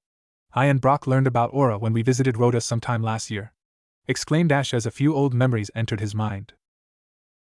So the two of you already have a basic understanding of what aura is. Good, that makes things a little easier. But I think it is best that I explain this in detail anyway. In the Pokemon worlds past, there were once humans that could sense aura and control its power. These humans, known as Aura Guardians, traveled around the world doing good deeds and passing on their skills to those who were also in possession of this innate ability. One famous Aura Guardian was Sir Aaron, who took a Lucario as his apprentice and became a hero when he sacrificed himself to stop a war from destroying the area around the Tree of Beginning. There is another story of how a Spiritome was sealed away by an Aura Guardian who traveled with a Pikachu. Lucario is known as the Aura Pokemon, and also possesses the most potential in that field as it is the Pokemon that is the most attuned to aura. Medicam, on the other hand, is a Pokemon that has the capability to read aura. The Aura Guardians completely disappeared from history of time without a trace for some undisclosed reason a long time before the present era. There are very few humans who exist today that are able to utilize the usage of aura. I am one of those people. The only human in the present time known to have the ability to control aura aside from myself is Riley. I recently found out that a boy named Ash Ketchum possessed the same ability, though Ash had chosen to continue his journey as a Pokemon trainer rather than follow up on the revelation. However, I also found out from Riley that Ash did follow in the footsteps of the known Aura Guardians by helping Lucario to save the Tree of Beginning, explained Naruto. As the last few sentences left Naruto's mouth, all the occupants of the room seemed to continuously look back and forth between Naruto and Ash. The latter had the decency to look a little sheepish, while the former simply shrugged it off, unfazed that this new piece of information about himself was now out in the open. The way Naruto saw it, this new revelation actually worked out in his favor. He was really fortunate that chakra and aura were somewhat similar. It was one of the few reasons that enabled him to teach his Lucario how to use the Rasengan. The slight similarities between aura and chakra also gave Naruto a cover-up story sort of anyway. This way, if a situation ever arose in which Naruto ever had to use the Rasengan to get himself or someone else out of trouble, he would have a way to reveal his unique abilities without revealing them completely at the same time.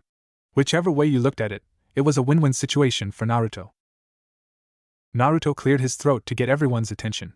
He did not want to spend too much time on this topic. It would be for the best if he got this over and done with as soon as possible. He did not want to take the risk of revealing anything unnecessary unless he absolutely had to, and the longer this discussion dragged on, there was a higher possibility of something like that happening. If you are finished staring, I feel it is best we get back to the matter at hand. As I was saying earlier, the Aura Guardians are nearly non-existent in today's day. But that just makes them more sought after. You see, Aura Guardians have certain abilities. These abilities may vary with each Aura user, but I can still name a few of said abilities. Some of the capabilities of past Aura users were that they were able to read minds and actions of another being. Besides that, they could sense other auras and view surroundings even with a blindfold on. They could also see through certain objects. Furthermore, they were able to project their own aura, such as to create barriers or attacks. Moreover, they were able to transfer aura to others, but that method could prove be fatal to the user. Another ability of the aura users was that they were able to use their aura to activate time flowers. There are various Pokemon moves which seem to use aura. Aura Sphere is a move that explicitly uses aura. Aura may also be involved in the moves Dragon Pulse, Dark Pulse, Heal Pulse, and Water Pulse, but this cannot be confirmed yet as there has been no solid evidence to back up this claim. Now moving on, as I said earlier, Lucario is the Pokemon that has the most potential in using aura. In a battle, a trainer has to use every advantage at his disposal if he/she truly desires to become the best. After my Lucario had reached a certain strength level, I decided that it was time to tap into all that hidden potential that Lucario had in the form of its aura. So I set out to create an original move of my own. I wanted to create a move that would be simple and powerful, but at the same I wanted it to be made in such a way so that others could not simply copy it for their own usage. Naruto paused for a moment before continuing. The move that my Lucario used on Paul's Torterra earlier was called the Rasengan. I created it by observing my Lucario's aura sphere, which I learned used a combination of aura and shape transformation to a lesser degree. I spent 3 whole years developing the Rasengan.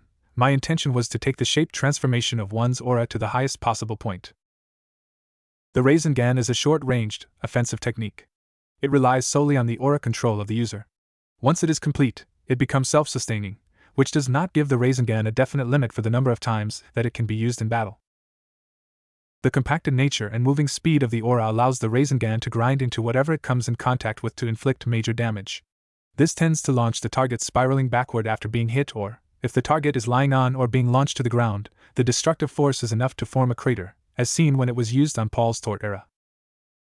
When I had my Lucario learn this technique, I had the learning process broken up into 3 separate parts. Furthermore, when the Rasengan was first completed, it was only the size of one's palm. But I realized that this would make it hard for Lucario to hit an opponent with the Rasengan in battle without the opponent dodging it or countering it with another move.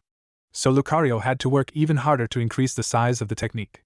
After about another month, Lucario managed to double the size of the Rasengan, which I called the Big Ball Rasengan.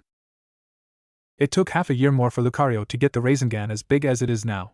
This newer version was named the Ultra Big Ball Rasengan. The Ultra Big Ball Rasengan is currently the most powerful version of the Rasengan in terms of both power and destructive force. It is mainly meant to be used on stronger opponents so as to take them or weaken them considerably. By breaking up the learning process into 3 stages and having Lucario make the Rasengan a lot larger, I have achieved one of my goals, preventing other Pokemon from using this move against me. Naruto had to stop his explanation about the Rasengan because a question was asked. Forgive me for interrupting, but what would happen if a person ordered their Pokemon to use a move such as Mirror Move against the Rasengan? Asked the curious Cynthia. Should other trainers order their Pokemon to use techniques such as Mirror Move to mimic the Rasengan, then they are in for a rude awakening, as it will not succeed due to the way the Rasengan was built, said Naruto as he finished his extremely long explanation. Sure, the ex-Konoha Genin knew that he had changed certain parts of the Rasengan's background, but it was needed. Well, he couldn't just tell the others that his deceased father, who was from another universe, which was full of ninja, created the technique now, could he? At least some of what he said was true. Naruto had to work really hard to make sure that he taught his Lucario his father's original technique using a method that was compatible with the Aura Pokemon. Naruto had to actually come up with a way which would allow Lucario gain a certain level of control in the manipulation of its aura before his loyal Pokemon could learn a somewhat similar version of the A-rank ninjutsu. Naruto noticed that the room had become really quiet, too quiet for that matter. So Naruto took a look at the few people who were in the room. His eyes turned to Scott and Brandon. Then to Ash, Dawn and Brock. After that his eyes wandered to Cynthia and Paul. Naruto noted that they were all currently strewn in their own respective thoughts. Some were in deeper contemplation than others.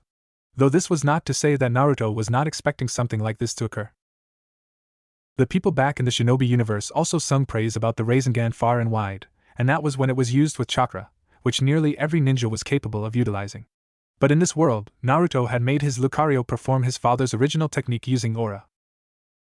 Also taking into account that the number of people who could use aura in the Pokemon world could be counted using the fingers in one hand, Naruto would be surprised if they could soak up all these new revelations like they did regular things. Naruto silently wondered if now would be a good time for him to act like a thief and quickly yet stealthily get away while the others were too distracted to notice. After a few short seconds, Naruto decided against it. There was no point.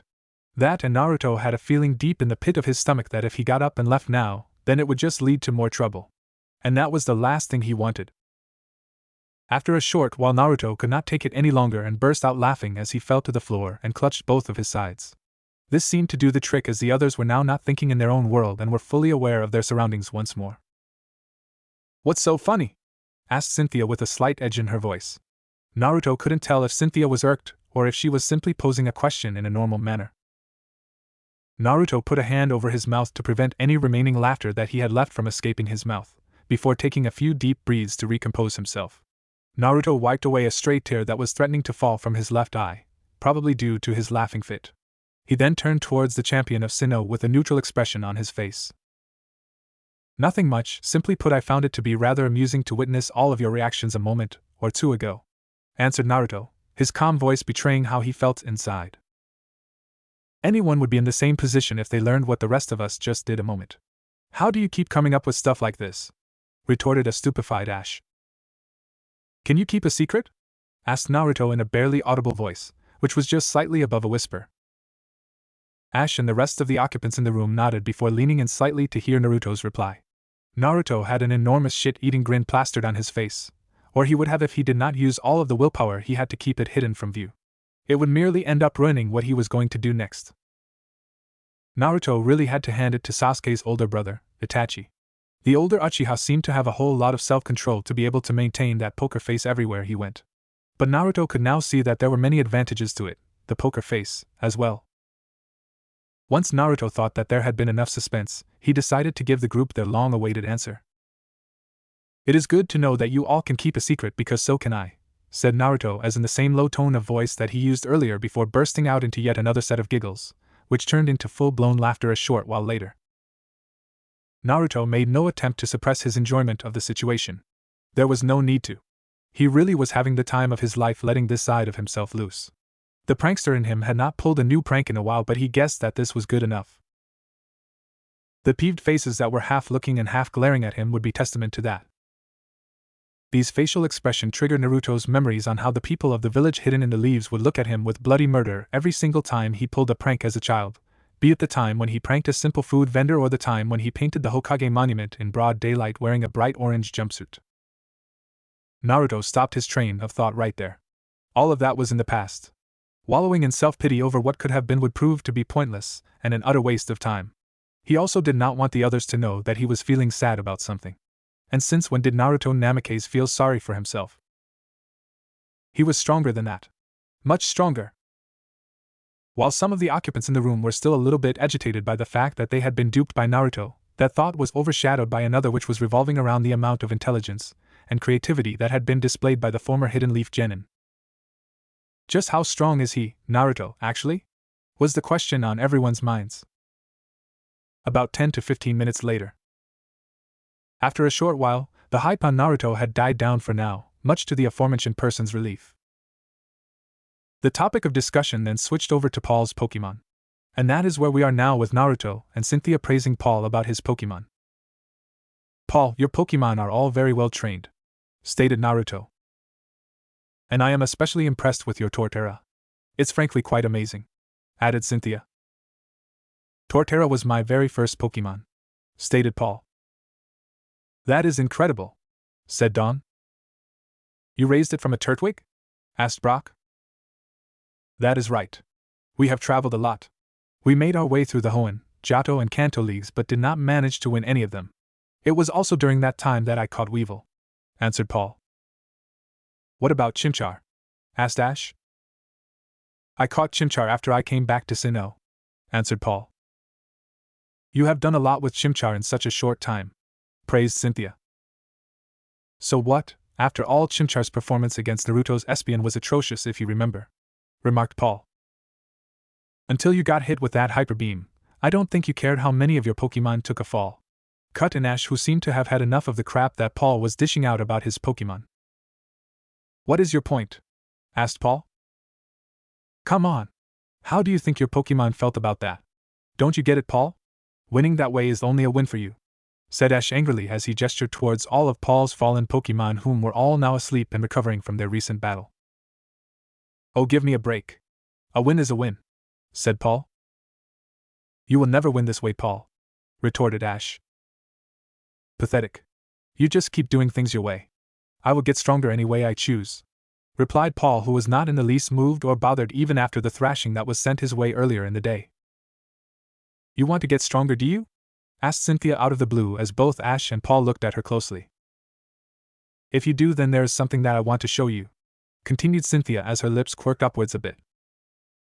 At Amity Square. Cynthia was currently standing in front of the same stone tablet which had pictures of Dialga and Palkia that she had inspected before her battle with Naruto. Naruto, Brandon, Scott, Ash, Paul, Brock and Dawn were gathered behind her. "The words that are written on this tablet really changed my life. Listen while I read them. When every life meets another life, something will be born. When I was younger, I used to dream of nothing other than being victorious in battle. And so, I trained endlessly. Then I discovered that even the same types of Pokemon have unique personalities. At that very moment, I decided that I wanted to get to know each one of them better. After learning more and more of their ways, something completely new began to stir deep within my soul.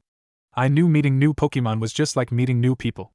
I am sure that because of our meeting today, something powerful has been placed inside each and every one of us. Something important. Something that will make us stronger in our own way.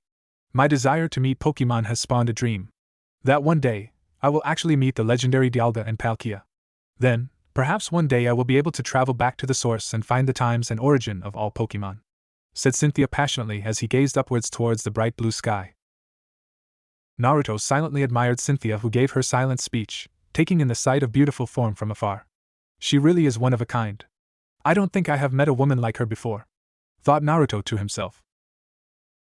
"I would be amazing to meet Dialga and Palkia," said Brock.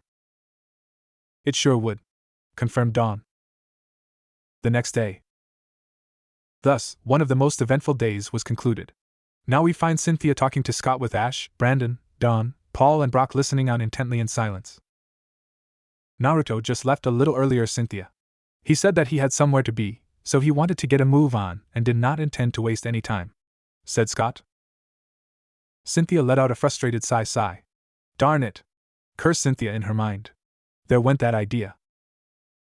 After Naruto handed Cynthia the lustrous orb last night, though he did it discreetly and also placed the orb in an opaque black briefcase to avoid others knowing about it, Cynthia had been planning on asking him if he would like to accompany her when she left for Celestic Town the next day. She thought that it would be a good idea to introduce Naruto to her grandmother, Professor Carolina. Cynthia knew that the two of them, Naruto and her grandmother, would probably get along quite well. The two of them could even exchange some information and expand each other's knowledge on certain subjects. Not to mention that, the journey there would give her more opportunities to figure out a little bit more about the enigma that was Naruto Namikaze. It seemed that her hopes had been dashed. "Did Naruto perhaps say where he was going?" inquired Cynthia. "No, he didn't. I'm sorry," replied Scott as he shook his head negatively. "Before I forget, there are some words of advice that Naruto wishes to pass on to the rest of you," interrupted Brandon. As several sets of eyes turned his way, Brandon decided to continue and pass on his blonde-haired friend's message. "A man does not have to live 100 years to be remembered for 100 years. Do something good in one day that will cause you to be remembered by the world for 100 years. This was a saying that Naruto asked me to tell you all to think about. He wishes you all luck with whichever path each one you choose. He also said that he looks forward to meeting every one of you again," said Brandon as he looked over at each one of their faces, able to see that they all currently had different thoughts on their mind. Scott and Brandon had departed shortly later, and the others followed soon after. Ash, Dawn, and Brock headed off to Hardhome City while Cynthia made her move to deliver the lustrous orb back to her grandmother in the Celestic Town Research Center.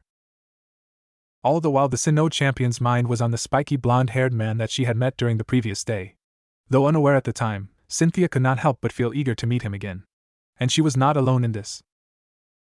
Ash, Dawn, Brock, and Paul could not wait for their next encounter with one of the last living Uzumaki clan members as well. But alas, most of the people Naruto met always ended up being interested with the unique personality that he had.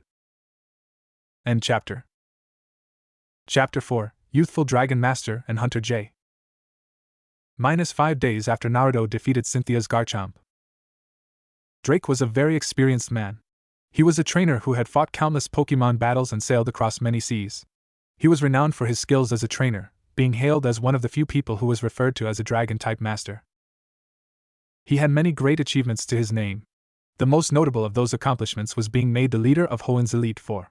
He had held that position for some time now. The day had started off as any other day for the man. However, that changed at around noon on the same day. Drake was relaxing on one of the many deck chairs on his ship, while sipping a cup of hot coffee. It was not often that he had time to relax like this. It was a nice change of pace to say the least. Still in the midst of enjoying his hot beverage, Drake saw an incoming call on his poke nav. Picking up the device, Drake saw that the caller was Scott, the owner of the Kanto Battle Frontier. Drake was a bit surprised to see that Scott was trying to contact him. The two of them were not the closest of people, but they were friends nonetheless. Deciding not to overthink things too much, the Elite Four member decided to answer the call. Fast forward 5 minutes later, and you would be greeted with the sight of Drake spitting out his drink with such force that it would put a Poliwag's water gun to shame. This in turn caused the hot liquid to splash against the communication device, thus causing it to malfunction and shut down, and a few drops of coffee dripping onto the ship floor. Without missing a beat, Drake rushed over to find his first mate, Fitzwilliam. He needed to borrow the lad's pokenav so that he would be able to contact Cynthia at once. His dignity was at stake here.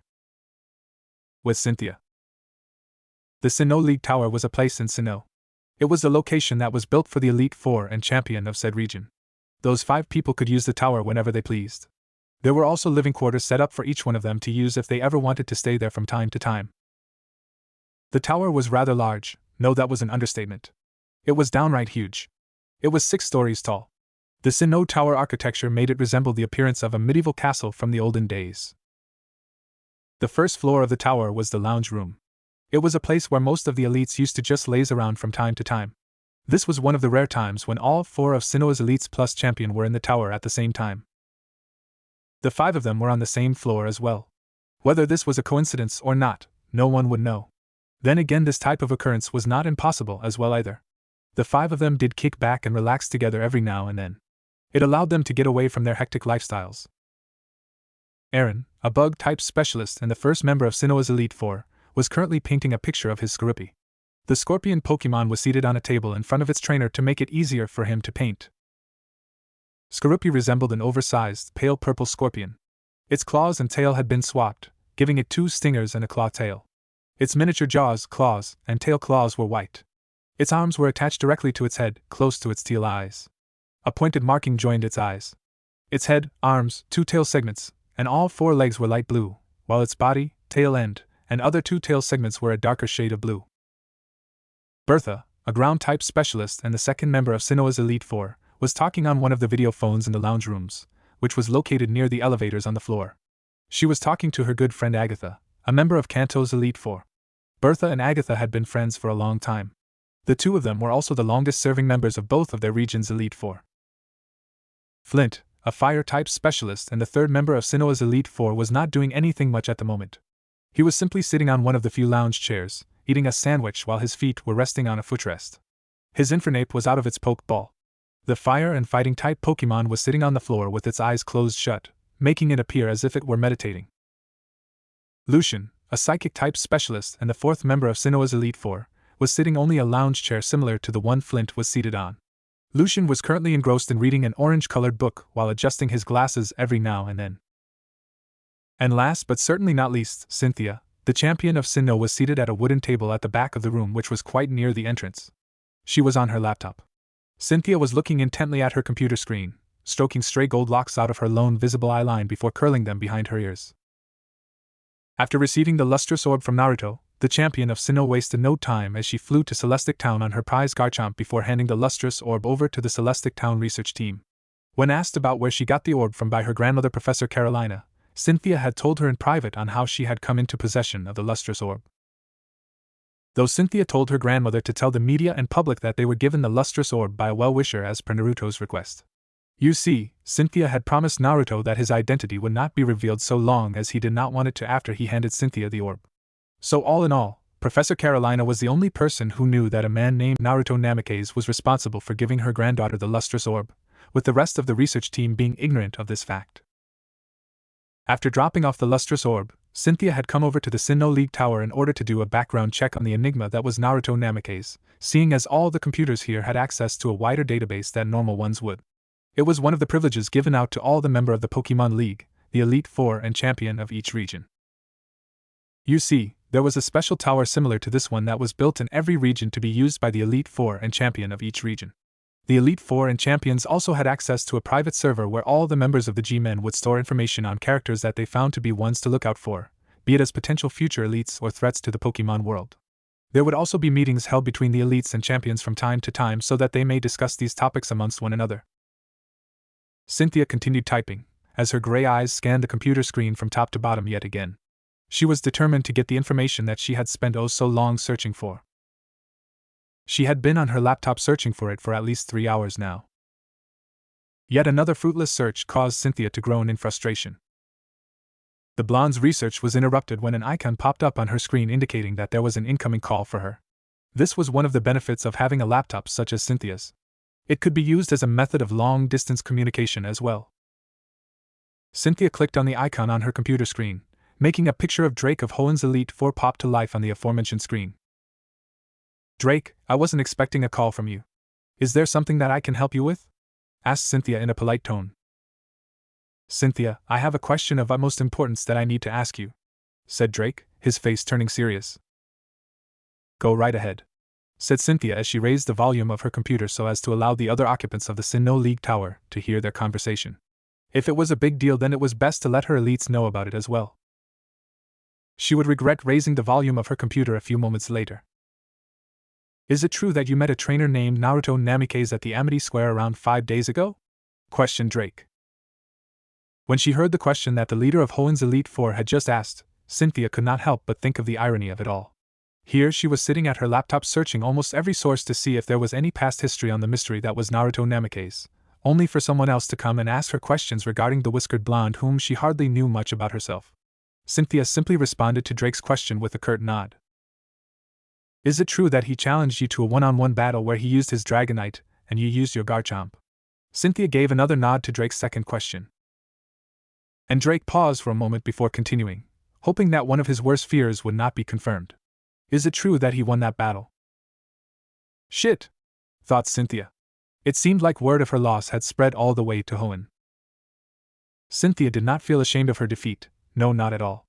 But she was hoping that this piece of information would not come out so quickly. Cynthia could feel the stares of her colleagues on her once Drake's third question had been asked. Yes, it is true.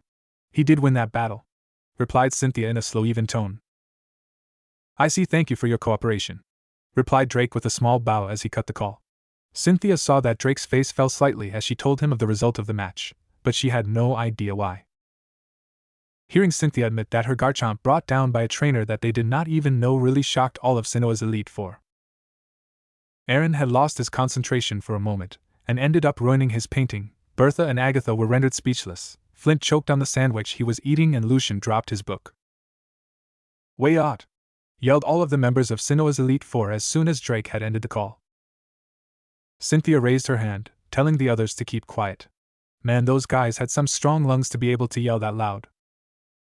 What I am about to tell you must not leave the four walls of this room, said Cynthia as she gave the others a stern look that told them that if they did otherwise, then there would be hell to pay. After receiving their agreement, more like swearing them to secrecy unless told otherwise, Cynthia let out a huge sigh as she began to explain the events that took place that day at Amity Square. -30 minutes later. To say that Agatha, who Bertha had decided to let hear the explanation by leaving her video call ongoing, Aaron, Bertha, Flint and Lucian were impressed would be an understatement. Their interest had definitely been piqued. To think that someone was able to come up with a way to bastardize Diggs so that he could use it to his advantage in battle, said Bertha. His Dragonite was able to stop your Garchomp's Dragon Rush. I think even one of my Pokémon would have been hard-pressed to pull off something like that, commented Aaron. He was also able to get a hold of the lustrous orb without anyone knowing of it. We can presume that he probably has really good informants or very high stealth skills, possibly even both, stated Agatha. He even has a Latios. Where did he come from? Did he just fall out of the sky? Said Lucian as he exasperatedly threw his arms up in the sky, not knowing how right his earlier sentence was.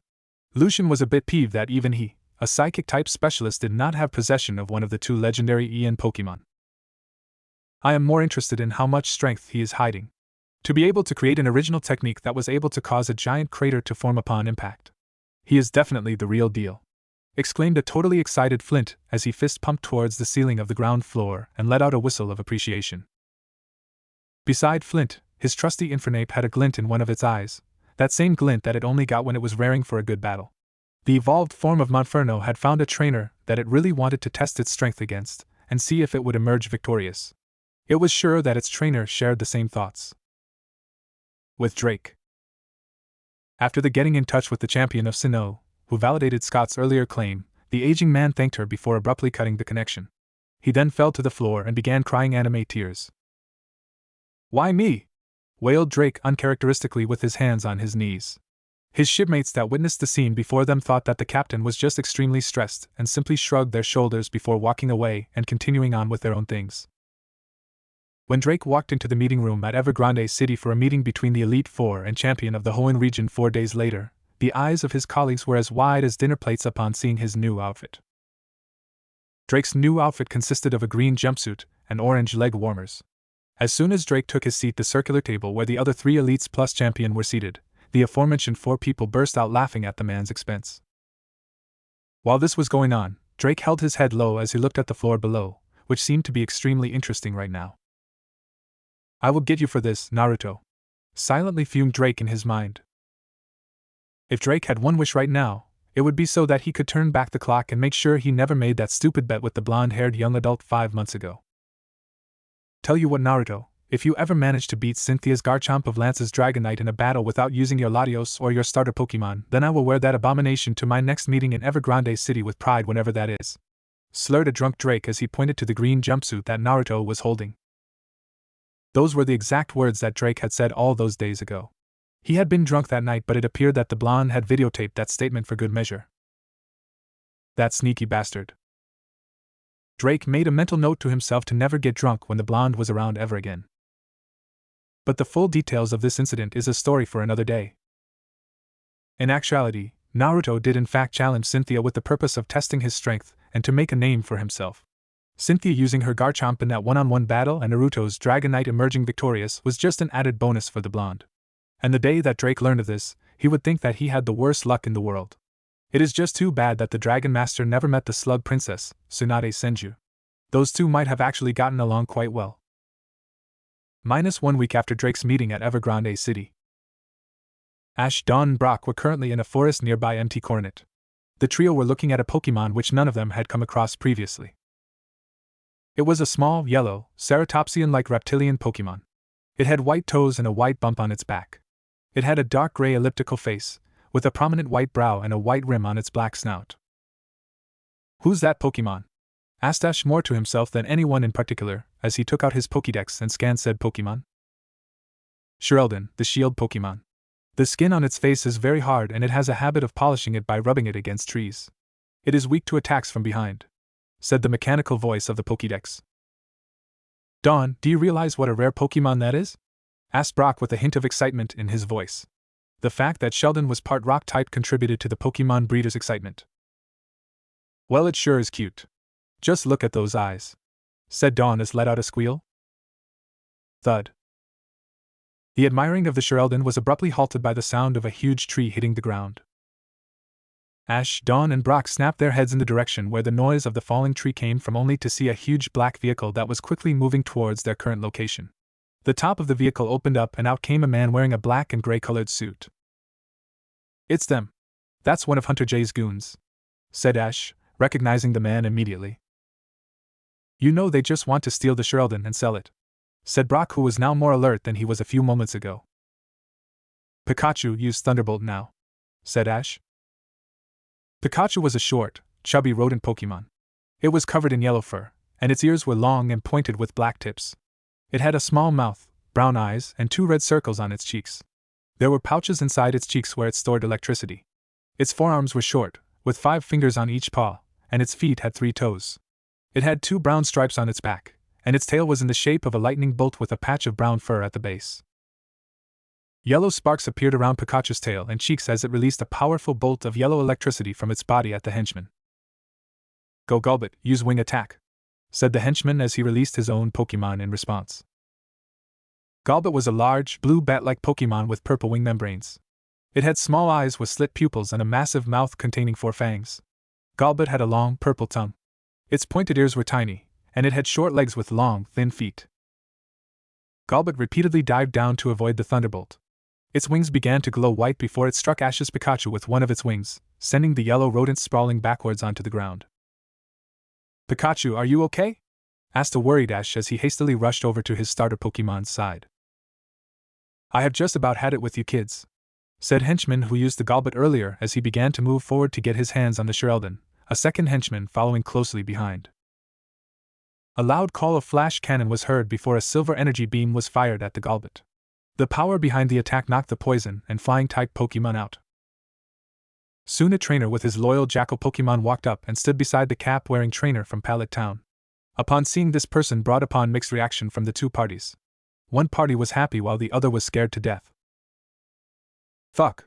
What is he doing here? Mumbled the first grunt to himself. His face had paled considerably, and he even had a sheen of sweat on his forehead. His face had become so white that it resembled that of one snake Sanine. Let's get out of here. We have to inform Jay of his presence immediately, said the second henchman as he and his partner quickly got into the vehicle they came in earlier and sped off at said vehicle's top speed. Naruto, why didn't you stop those 2 just now? Your Lucario definitely had enough power to do it, Ash asked the person standing on his left. Naruto returned his Lucario to its Pokeball with silent thanks to the Jackal Pokemon before opening his mouth to respond, only to promptly shut it a short moment later when he heard some rustling from the bushes behind him. "Sheldon!" exclaimed an individual with an Electivire as he ran towards the group's current location. Electivire was a humanoid creature covered in yellow fur with black stripes. It appeared to lack a neck, and had red eyes, a black spot on its forehead, and a pair of antennae with bulbous tips. A pattern on Electivire's back resembled an electric outlet. The fur on its cheeks and shoulders was spiky and ruffled. Its two black tails had red tips. Electivire had black feet with 3 clawed toes, and 5 black fingers on each one of its hands. "All right, you're okay," said the same individual as got down on one knee and spread his arms invitingly. This individual had fair skin, brown hair, and black eyes. He was wearing a black collared shirt, a pair of navy blue jeans, and a pair of black sneakers. He had a white-colored pouch around his midsection and was carrying a gray knapsack. This person was Gary Oak, the grandson of renowned Pokemon researcher Professor Oak. The shield Pokemon quickly ran straight at the Gary, who brought said Pokemon into a gentle embrace. "Gary, what are you doing here?" asked Ash as walked over to meet the person now known as Gary. "No time to explain, Ash. Let's go, Electivire," said Gary as he handed the Sheldon to his Electivire. He then headed off in the direction of the west with Ash trailing behind him. "Dawn, Naruto, let's go too," said Brock. Without another word, the three of them began moving down the same route that Gary and Ash had just taken. The scene changes to a location high in the skies.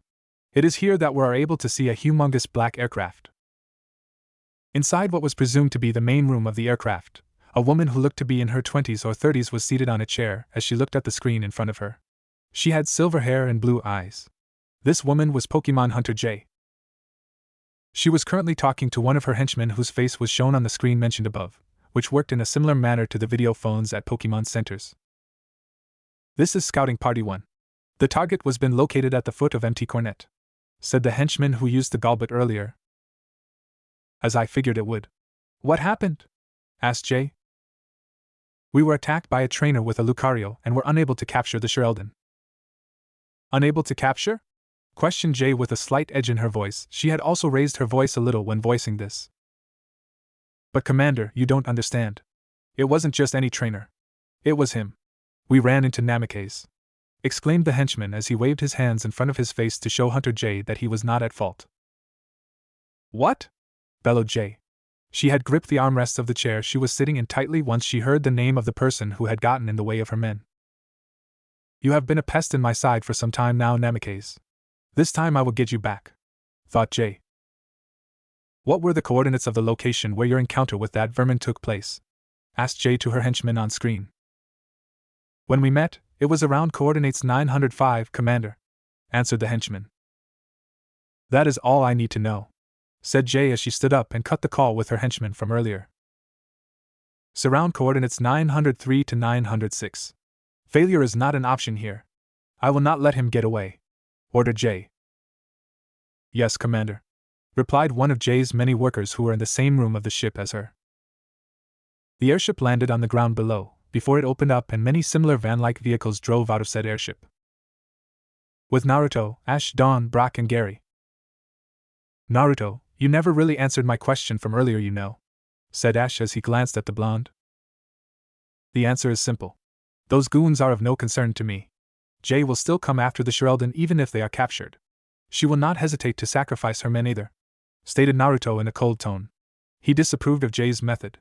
The way Jay treated her workers like they were disposable really pissed Naruto off. "But why were those men so afraid of you?" asked Dawn. "Let's just say that I have stopped Hunter J once or twice before on my journey through Sinnoh, and leave it at that. Those two men earlier already know not to mess with me. They may have gained some backbone if they were in a large group, but alone those two probably knew that there was no chance of them emerging victorious," explained Naruto. "So Gary, you are out here doing Pokemon research?" asked Ash, changing the topic, while he and others followed Gary to wherever he was leading them. "That is right. It seems like a lot has happened since I last saw you," answered Gary. "So you are Naruto. My grandfather certainly spoke a lot about you when I last talked to him a few days ago. He said that you managed to beat Cynthia in a battle and that you also had a legendary Pokemon," said Gary as he looked at Naruto. Naruto raised an eyebrow in curiosity. "And just how does your grandfather know about me?" asked Naruto. Word of you achievements has begun to spread really fast. All those whom saw your battle with Cynthia and your usage of Latios to battle Team Rocket have probably told those close to them. And those people would tell others and so on and so on. It was Brock who replied to Naruto. Well, it seems that quite a few people do know about me now. Though I wonder whether it will be a good thing or a bad thing due to the rate of which this news has spread. I expected it to be at least a month or so before something like this happened. Contemplated Naruto in his mind. Oh well, this just makes things all the more fun. Let's see where things go from here. Watch out world, here comes Naruto Namikaze. If you don't mind, Naruto, could I see your Latios later? Asked Gary with excitement and hope in his voice. Any researcher would have probably reacted the same. Maybe later once this matter with the Shirelden is over, replied Naruto nonchalantly as he waved a hand in the air. After some more walking, the group, Ash, Dawn, Brock, Gary and Naruto, came across 3 more Shirelden. Upon seeing them, the Shirelden from earlier ran over to meet his friends. Oh wow, there is a whole bunch of them! Exclaimed Ash, excited at seeing the group of Pokemon. It is the only place in the region where Shirelden live, stated Gary as he looked at the 4 Shirelden who were happily playing with one another. You have been doing your research for sure, said Brock, impressed at how knowledgeable Gary was. Of course. This is an awesome place. I am part of a project that is working to make this whole place into a nature preserve to protect the Shirelden, said Gary as he took out his laptop from his knapsack and began typing on it. Soon a picture of Professor Rowan appeared on screen. Yes, Gary. What is it? Asked Professor Rowan. Gay then told the Pokemon professor of the events that had taken place earlier with Hunter J's men. What? You mean to tell me that there are Pokemon hunters there? Spoke Professor Rowan with worry as he was not expecting something like this. And it is not safe at all.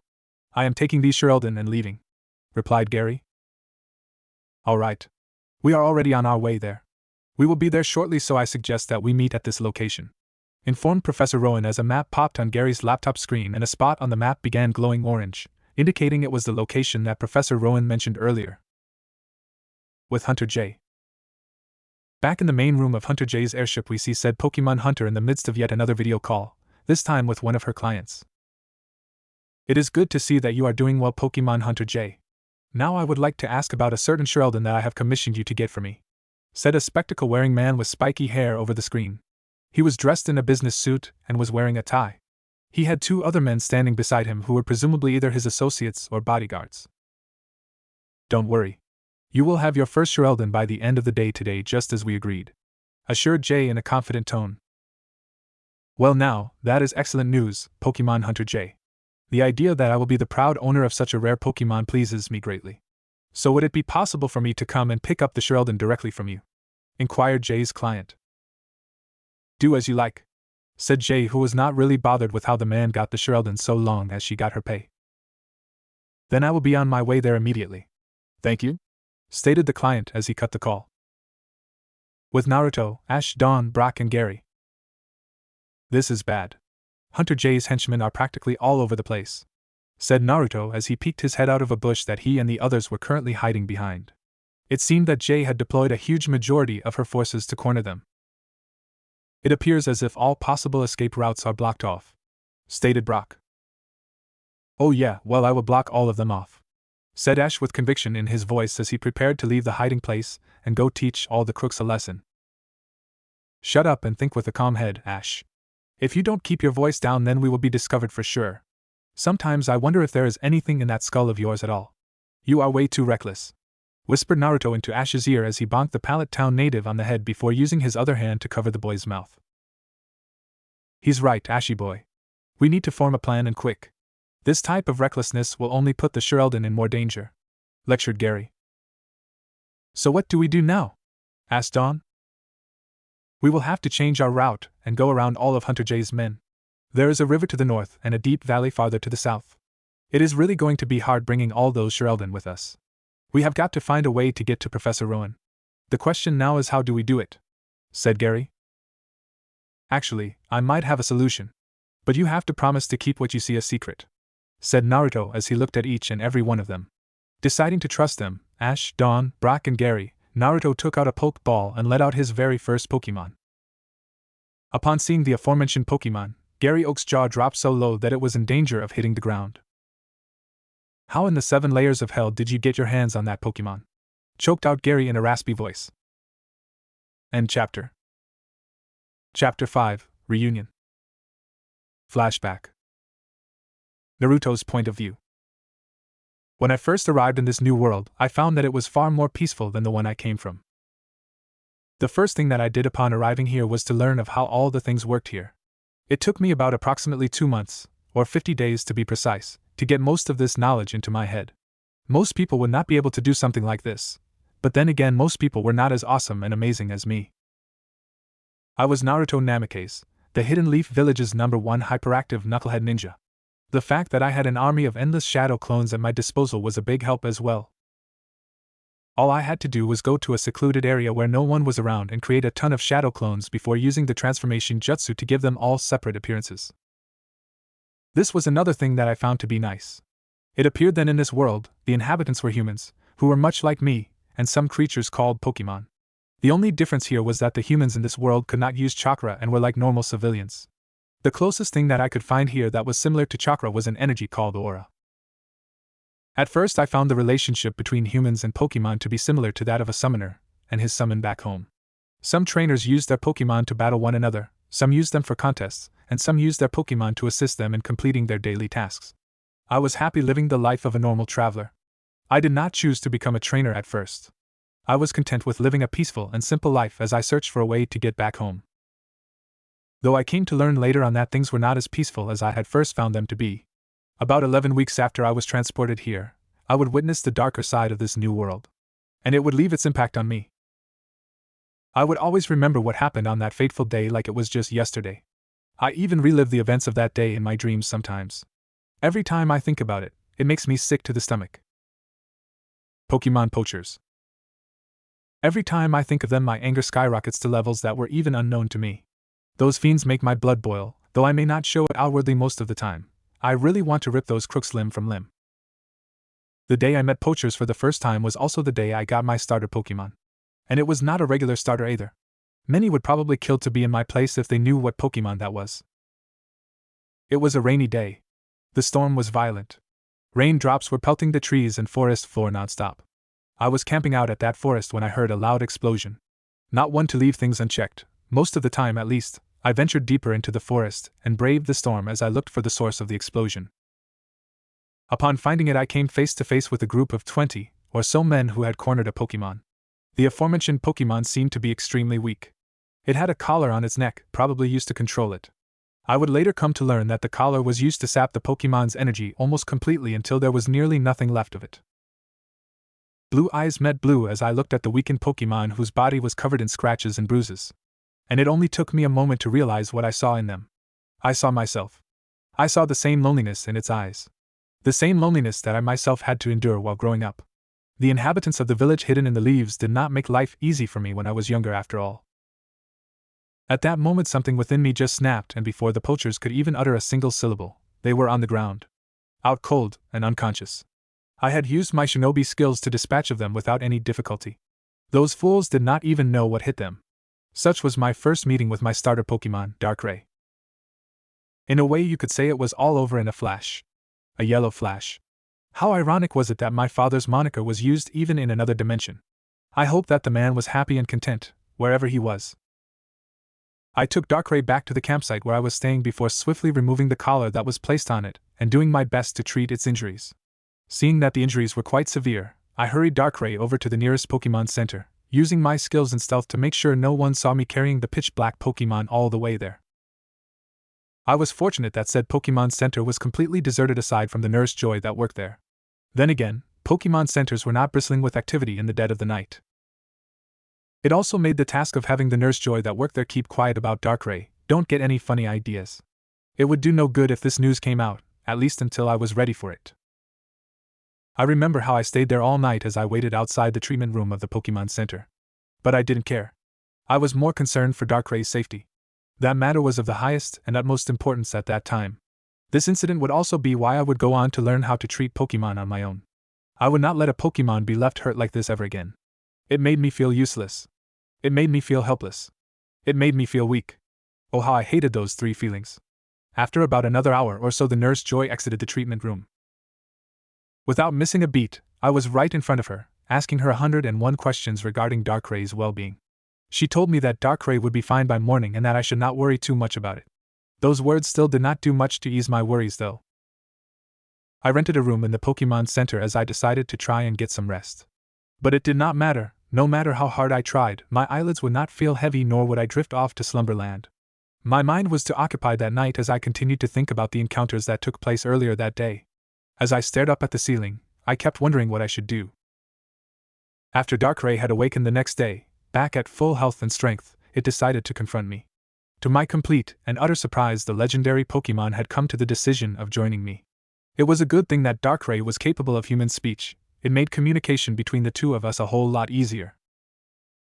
After I had told Darkray that I was not a trainer, it asked me why. My response was that I enjoyed the peace and simplicity of simply being a wanderer. Darkray had asked me that after I witnessed the incident with the Pokemon poachers last night, did I really think that there was truly peace? Could peace truly coexist with humans and Pokemon? It took me a good long time to think. Not because of my answer but because of how nostalgic this seemed to be. In my home world I had fought to bring peace in the memory of my late teacher, Jiraiya. And now I was placed in the same situation. I really wondered what my next course of action should be. After a long discussion with Darkray, I decided to become a Pokemon trainer and raise some Pokemon of my own, thinking that this would help me find my answer. With my Darkray by my side, I set out on my journey as a Pokemon trainer. Not a normal trainer but a peace seeker. I made a promise that if there was a way to create peace between humans and Pokemon, then I would find it and grab it with my own two hands. I was Naruto after all. The two of us, me and my Darkray, moved in the shadows as we traveled across the world. Darkrays were not usually spotted in the Hoenn region, but then again whatever happened to me was never normal. I highly doubt that anyone would have met a Sinnoh legendary in Hoenn, aside from me that is. While on my journeys I came across many powerful people and Pokemon alike. Within the short time span of 5 months, I had managed to gather a full Pokemon team of 6 and had begun training them as well. I also got a few other Pokemon later on as I wanted to build a backup team. I had met some other legendary Pokemon as well. I even befriended a few of them. I was even really close with some legendary Pokemon. Having Darkray as my companion helped me a lot. This was because Darkray had helped me communicate with other Pokemon. Darkray also helped me understand Pokemon much better as well. Darkray taught me all about the Pokemon mind 100 times better than any Pokemon professor or Pokemon doctor ever would have been able to do.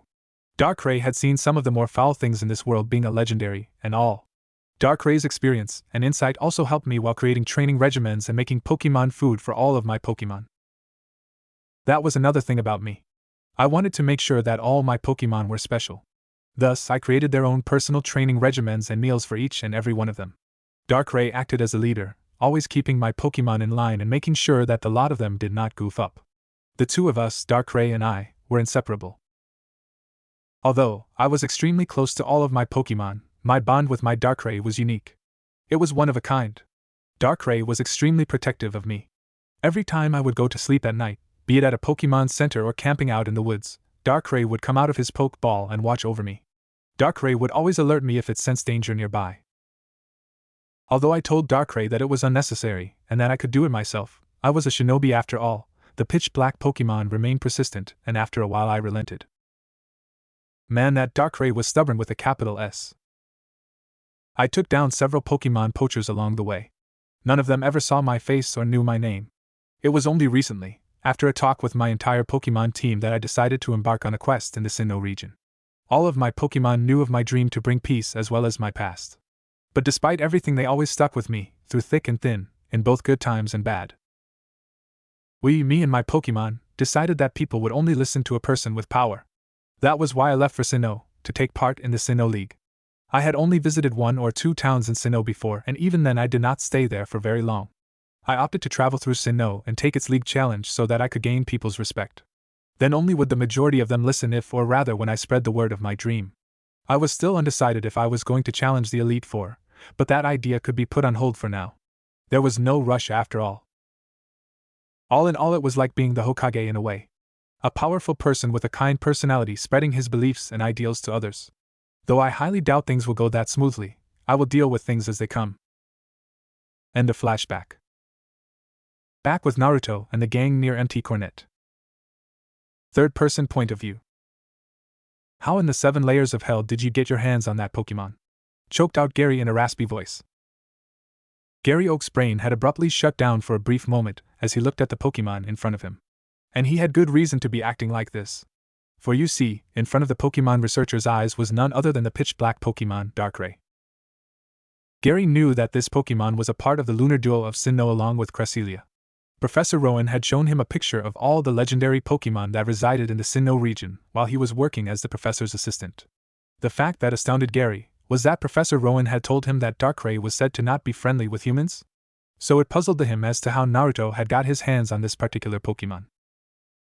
Darkrai was a black, shadow-like Pokemon. It had a small head with a white fog-like ghostly plume billowing from its head covering one of its bright blue eyes, with the portion on its face resembling hair. It also had a red spiky growth around its neck. It had skinny arms and long black tatters hanging from its shoulders. It also had black, claw-like hands. It had the slight appearance of an hourglass figure and appeared to be wearing an old, ripped cloak. Ignoring Gary's question for now, Naruto decided to deal with Hunter J's men. Darkrai, use Dark Void on all those men, whispered Naruto as he pointed towards Hunter J's men. Darkrai created a crimson ball and held it above its head, releasing multiple smaller balls from the larger one all around its body. When the small balls hit J's men, they formed a pink-crimson bubble around them that faded away into dark crimson. Once the sphere disappeared, all of J's men were fast asleep. Amazing! Uttered an awestruck Ash as he looked at what had just happened. The others just nodded along dumbly with him. Naruto returned Darkrai to its Pokeball as the Dark-type Pokemon bowed its head to its trainer. Speak of this to no one. I will explain later. Now take the Sheldon and get moving. There is no time to waste, ordered Naruto. The others simply complied, not trusting their mouths to speak at the moment. Behind another bush nearby, Jesse, James, and Meowth were hidden behind a bush which was located nearby the one that Naruto and the others were hiding behind. The trio were cooking up a plan to sneak into Hunter J's ship and snatch all of her Pokemon. The three of them were brought out of the schemes when they heard a voice speak up from behind them. Do you three honestly believe that you could barge into Hunter J's ship just like that? Questioned the voice. The three members of Team Rocket turned around to see Naruto leaning against a tree with his arms crossed and an amused look on his face. Seeing the Namekes, the trio of Rocket grunts gulped. Naruto had sent a shadow clone to go along with Gary and the others, not that anyone aside from Naruto himself knew that, while he stayed back to have a short chat with the trio. What do you want with us? Muttered James fearfully. At that moment Naruto simply lifted his right hand, which showed that he was holding two shrunken poke balls. One between his pinky and ring finger, and the other between his index and middle finger. Naruto enlarged the two poke balls before throwing them and releasing the poke ball inside of them. The first Pokemon had a serpent-like body with purple scales all over it. It had a large hood just below its head. On its hood, it had a design much like an angry face. The pattern typically had red and yellow eye spots outlined in black, a wide black streak resembling a mouth, and a V-shaped stripe about the face pattern. The second Pokemon was a purple Pokemon consisting of two spherical heads connected by a thin tube with another sphere in the center. The heads had differing sizes and features. The left head was larger, and had prominent eyebrows, pointed teeth protruding from its lower jaw, and two flat teeth in its upper jaw. The smaller, right head simply had two pointed teeth, one at each corner of its mouth. The larger head had a cream-colored skull and crossbones marking below its face, while the smaller head had a light yellow circle instead. It was covered with many crater-like protrusions. Normally these two Pokemon would seem like nothing special, but to Jesse and James, they recognized the two Pokemon immediately. Arbok/Wheezing choked out Jesse and James respectively with tears streaming down their eyes. The two of them blinked a few times to see if this was real before running towards the two poison-type Pokemon at a speed that would make Mato Guy proud. Arbok and Wheezing were both engulfed in bone-breaking hugs a second later. How did you find the two of them? Asked Meowth, truly puzzled but extremely happy nonetheless at seeing some of its oldest companions. The answer to that is simple really. While in Hoenn near Rustboro City, I came across these two protecting a group of Ekans and Coughing. I managed to get the bunch of them into a Pokemon preserve where the Coughing and Ekans are now. There they will be much better protected, said Naruto with a smile as he looked at the reunion between Pokemon and trainer in front of him. It seemed that those Coughing and Ekans were really scared in first. They would flinch away the moment I got too near to them. So I had one of my Pokemon who could speak in both human and Pokemon languages much like yourself, Meowth, try and find out what was wrong, continued Naruto. Then what happened? Asked the curious Scratch Cat Pokemon. Jesse and James also listened carefully. They wanted to know the story as well. After calming down the Ekans and coughing, I met up with some Pokemon Rangers and requested their help. Arbok and Weezing along with all the Ekans and coughing were then transported to the nearest Pokemon preserve. I stayed there for a while to learn a bit more about those Pokemon. I wanted to learn the story of what happened, said Naruto before pausing to take a short breath. I then learned of how you three, Jesse, James and Meowth, protected the Ekans and coughing and instructed your Arbok and Weezing to get away while you bought some time fighting a Tyranitar that belonged to a Pokemon poacher named Rico. Your Arbok and Weezing seemed to miss the three of you greatly, so I promised to reunite them with the three of you. The detailed description that Arbok and Weezing gave me of you two, Jesse and James, made my searching for you a lot more simple. It would have made my job a lot easier if you didn't try to steal my Pokemon at the Amity Square. If had refrained from those actions, then you two, said Naruto as he gestured towards Jesse and James, would have been united with your Pokemon sooner, stated Naruto. A moment later his face lost the amusement on it and turned completely serious. Now then, I have a proposition for the three of you. Jesse, James and Meowth, I am well aware of your connection to Team Rocket as well as your past doings, said Naruto. However, I have done detailed research on each and every one of you, and I am also well aware of the hard pasts that each one of you has faced. Jesse, your mother, Miyamoto, was a high-ranking Team Rocket agent. When you were around the age of 5, Miyamoto left on a mission to the Andes to record the voice of the elusive Pokemon Mew. However, she never returned and was marked as missing in action. After Miyamoto disappeared, you were put into a foster home which had very little money. There were times when you had no choice but to eat snow because of a lack of food. James, you were born as an only child of millionaires and were forced to endure formal society while growing up. Often having to take part in numerous lessons and activities you had little to no interest in, you eventually began to grow weary of the rules and standards that appeared to be ever present within the upper class. At a young age, your engagement was fixed with a girl named Jessie Bell. Although you wanted to marry her at some point, you changed your mind after you saw how controlling and overbearing she was. Unable to stand her, you ran away, leaving your lavish lifestyle as well as your beloved pet Growlithe, behind. Please correct me if I am wrong, but I believe that all this information is accurate, is it not? Asked Naruto after he finished retelling Jesse and James' pasts while giving said people a stare that unnerved them. Jesse and James managed to speak out a weak yes, as they were a little stunned on how this person knew so much about them. Now listen and listen closely, spoke Naruto, no longer wishing to waste any more time. The authority in his voice made Jesse, James and Meowth stand up straight. I am going to give you an offer. I want to abandon Team Rocket and work for me instead. Jesse and James wanted to protest against Naruto's statement, but the blonde held a hand up telling them to be silent. Before you say anything, just think about what I have to say first. I will be able to get in contact with a few people in higher places that will be able to give you a clean slate. Meaning you will be free people with no charges on wrongdoings on your heads. I will also pay you a monthly salary to do the tasks that I assign you to do, so you are not working for nothing here. All I want you to do is work as my informants and give me information on certain people and things that I ask you to keep an eye on. That is all. I despise Pokemon poachers with a passion, but I believe that anyone who is capable of compassion, such as what you displayed when buying time for your Arbok and Weezing to escape, deserves a second chance, stated Naruto as he began to walk away, not bothered about any of Hunter J's henchmen who were still sound asleep. Naruto paused after taking a few steps. Oh, and just one last thing, you three. If I ever see you trying to steal another person's Pokemon again, I will show you no mercy, informed Naruto as he let out a burst of killing intent that caused the Team Rocket members to fall to their knees on the ground and start gasping for air. Naruto then sped off to rejoin Ash, Gary and the others. Once he was out of Jesse, James and Meowth's line of sight, Naruto substituted himself with his shadow clone and let said shadow clone disperse in a puff of smoke. With Gary, Dawn, Ash and Brock, Naruto had rejoined the group after substituting himself with his shadow clone and was currently watching as Gary told Professor Rowan through the communication device on his laptop that they were almost at the rendezvous point. The 5 of them were on a rocky terrain/area. Gary closed his laptop and kept it back in his knapsack. He and the others were about to continue moving when they saw a large shadow flying over their heads. The shadow was caused by a flying salamence that landed on the ground in front of them moments later. Once the salamence landed on the ground, the group, Ash, Dawn, Brock, Gary and Naruto, were able to see who was riding on the pseudo-legendary Pokemon.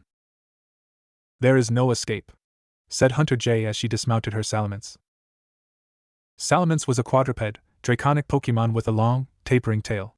It was primarily blue with a gray lower jaw and thickly scaled underside. There were red markings on its throat, the underside of its tail, and stripes on the inner surface of its legs. Additionally, there were raised red ridges above its eyes.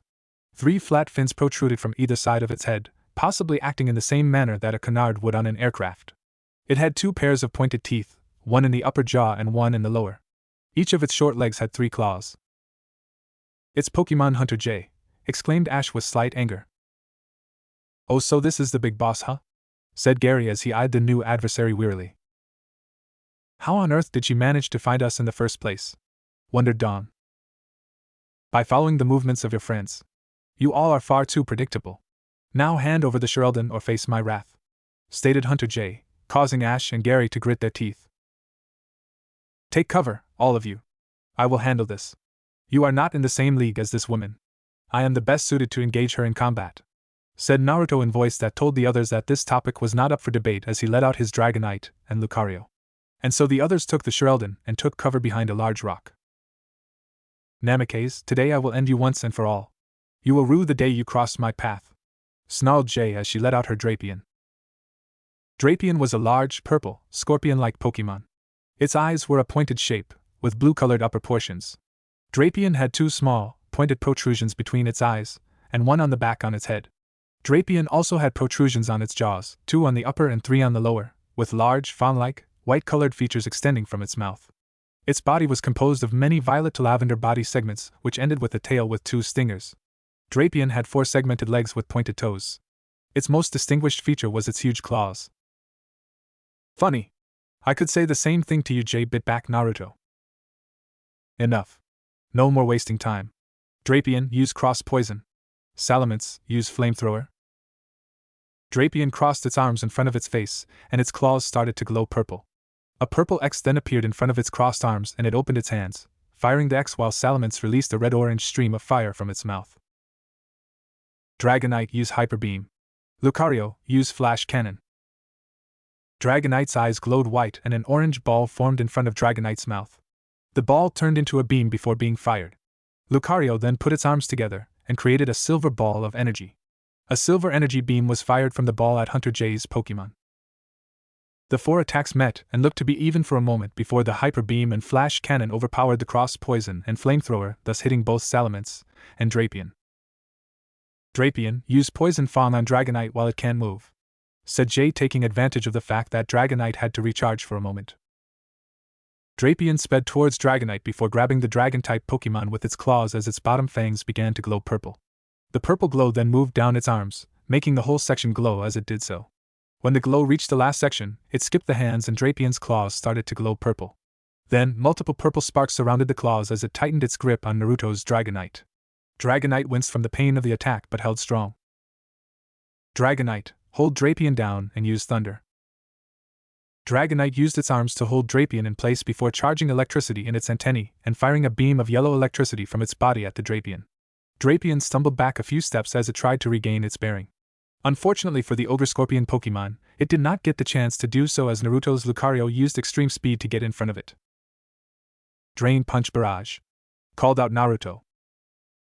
Lucario punched forward and its arms became surrounded in green energy with white streaks spiraling around it. It then delivered a relentless number of blows to Hunter J's Drapion. When the numerous drain punches hit Jay's Drapion, green sparks came off of Drapion and onto Lucario, causing Lucario to gain health, not that it needed it. Well done, Lucario. You have mastered another one of my original techniques, thought Naruto. Flashback. A Lucario stood in a grassy training field with training weights on each one of its arms. It continued to go through the punching motions just as its master had ordered it to. Master, why do you wish for me to continue doing this exercise over and over again? Asked Lucario through telepathy. Naruto looked at the jackal Pokemon before sitting up from his laying down position to meet the gaze of the Pokemon. Lucario, you have already worked hard and mastered the moves Close Combat and Extreme Speed, correct? Asked Naruto, and Lucario nodded. You have also worked hard to be able to use moves like Ice Punch, Thunder Punch and Drain Punch with both of your paws at once as well, right? Yes, Master Naruto, replied Lucario through telepathy. You see, Lucario, there is a reason I had you accomplish those 2 things before I assigned you with this task. By learning Close Combat, your body has the memory of how to punch and kick at a fast pace. I am using this method to allow your body to recollect that memory better. That, along with being able to use moves like Ice Punch with both paws at the same time, will allow you to deliver a devastating combo attack against your opponents in the blink of an eye. explained Naruto as understanding appeared on Lucario's face. End flashback. Back at the battle, Jay had ordered her Salamence to use Steel Wing on Lucario to stop its attack. But it was too late as Drapion had already taken a lot of damage from the earlier attack and was not going to last much longer. Both of Salamence's wings glowed white, and it struck Naruto's Lucario with them. But this move would backfire a moment later. Lucario had used its right paw to grab onto one of Salamence's wings while the other paw had a spiraling blue orb of aura the size of human's palm in it. Happy birthday! Your present is an aura Rasengan to the face, said Lucario using telepathy as it did just that. It slammed the Rasengan right in Salamence's face, which in turn also hit its eyes and caused it to be unable to see for a while. Salamence also ended up losing control of its flying abilities as it began to fall towards the ground. Seeing this as a great opening, Naruto decided to act quickly.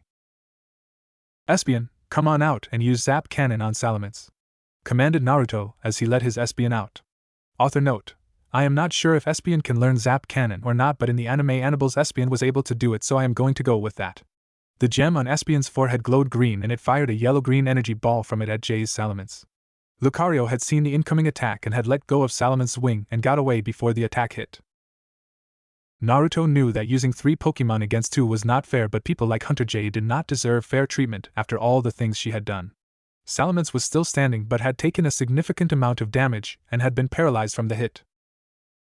Seeing that she was at a disadvantage and fighting a losing battle, Jay decided to retreat. But that in itself was not easy, not with the person she was currently facing. If only there was a way to immobilize the blonde once and for all. That's it, thought Hunter Jay with glee. She had just gotten a brilliant idea and felt like a complete idiot for not thinking of it sooner. Hunter Jay used the gun on her hand to fire gold cement. This was how she always captured her prey. You see, this gold cement would turn whatever it touched into stone. However, Hunter Jay did not fire it at Naruto's Dragonite, Lucario or Espion. No, instead she fired it at the trainer. She fired the gold cement at Naruto himself. Naruto was taken back slightly when he saw her fire at him. He was prepared to get out of the way when there was a flash of light, and he saw his Darkrai had emerged from its poke ball and was now using Protect to shield him. When she saw Darkrai, Hunter Jay experienced several different emotions. On one hand, she felt greed as she wondered how much money she could get if she sold a Pokemon like that on the black market. Oh, she would be loaded. That was for sure. On another hand, though, the Pokemon hunter felt fear creep into her very soul as she thought of what the Pokemon would do to her. Make no mistake, Hunter Jay was not afraid of any Pokemon. Not even legendaries. However, she decided to reevaluate that decision as she looked at the murderous glare that the member of Sinnoh's lunar duo, as well as all of Naruto's other Pokemon, were giving her. She actually was thinking if she should have done what she did earlier. A Darkrai that was trying to kill you was bad enough. A rage-powered Darkrai that was trying to kill you was the definition of shit hitting the fan big time. Okay, maybe trying to turn Namikaze into stone was not such a bright idea after all, thought Hunter Jay in fear as she unconsciously took a step back. Her Drapion and Salamence were not faring much better either. Darkrai, why did you reveal yourself to this woman? Asked Naruto. There was no need. I could have dodged the blast. In response, his starter Pokemon just gave him a look that told him that it had not wanted to take any chances and that this topic was not up for discussion any further as the Dark-type legendary Pokemon focused its gaze on the Pokemon hunter. You! How dare you! How dare you try and hurt my master! For your foolish mistake, I will make you suffer! Screamed Darkrai in uncontrollable rage. It was so angry that instead of using telepathy, it let the others in the surrounding area hear him as well. Darkrai put its hands together and formed a ball of black and purple circles. Then it crouched and spun while holding out one of its hands, making the orb float over to the end of its hand. Finally, it fired a beam of black and purple circles from the orb straight at Hunter Jay. I cannot let that dark pulse hit me, thought Hunter Jay with caution. Drapion, called out Hunter Jay, and the Ogre Scorpion Pokemon got in front of its trainer to shield it from the blast. Drapion didn't even stand a chance. It was sent flying back a good 20 to 30 feet, which in turn also caused Hunter Jay to be sent flying back the same distance as she was standing behind the dark and poison-type Pokemon. As Hunter Jay returned her fainted Drapion back to its Pokeball and slowly got back onto her feet, she heard Naruto voice a command, but had no idea which of his Pokemon the command was given to or what it meant for that matter. Prepare Combination 42C, ordered Naruto. Darkrai fired another Dark Pulse, Lucario fired a Flash Cannon and Dragonite fired a Fire Blast. The 3 attacks were directed straight at Hunter J and her Salamence, which had flown to its trainer's side, albeit with some difficulty due to the paralysis, when it saw its trainer get knocked back. As the attacks neared the Pokemon Poacher and her Dragon-type Pokemon, Espeon used Psychic to increase the power of the attacks. All the attacks became outlined in a blue glow before they were combined into the shape of a fox. The fox was of a myriad of colors. Part of it was red due to the Fire Blast, part of it was black due to the Dark Pulse, and part of it was white due to the Flash Cannon. This move was inspired by Yukarama thought Naruto as the fox-shaped attack neared Hunter J and her Salamence. "What the hell?" whispered Hunter J as the attack was mere inches away from her. As soon as the attack made contact, Hunter J and her Pokemon were sent flying high into the sky. However, that was not the end, as the 2 of them, Hunter J and her Salamence, after having the wind knocked out of them, were brought back down to the ground once more, courtesy of another Psychic from Espeon and Darkrai. "No quiet exit for you.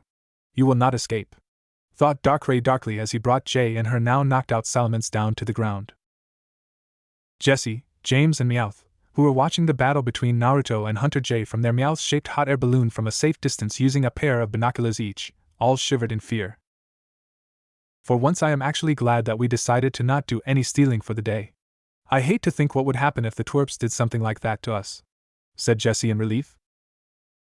"I am even gladder that Blondie did not do that to us when we last met him," added James, and the 3 of them shivered yet another time. "Agreed," replied Meowth and Jessie as they nodded in approval. End chapter. What if Naruto has greninja Pokemon harem? End here, and thanks for watching my video till the end.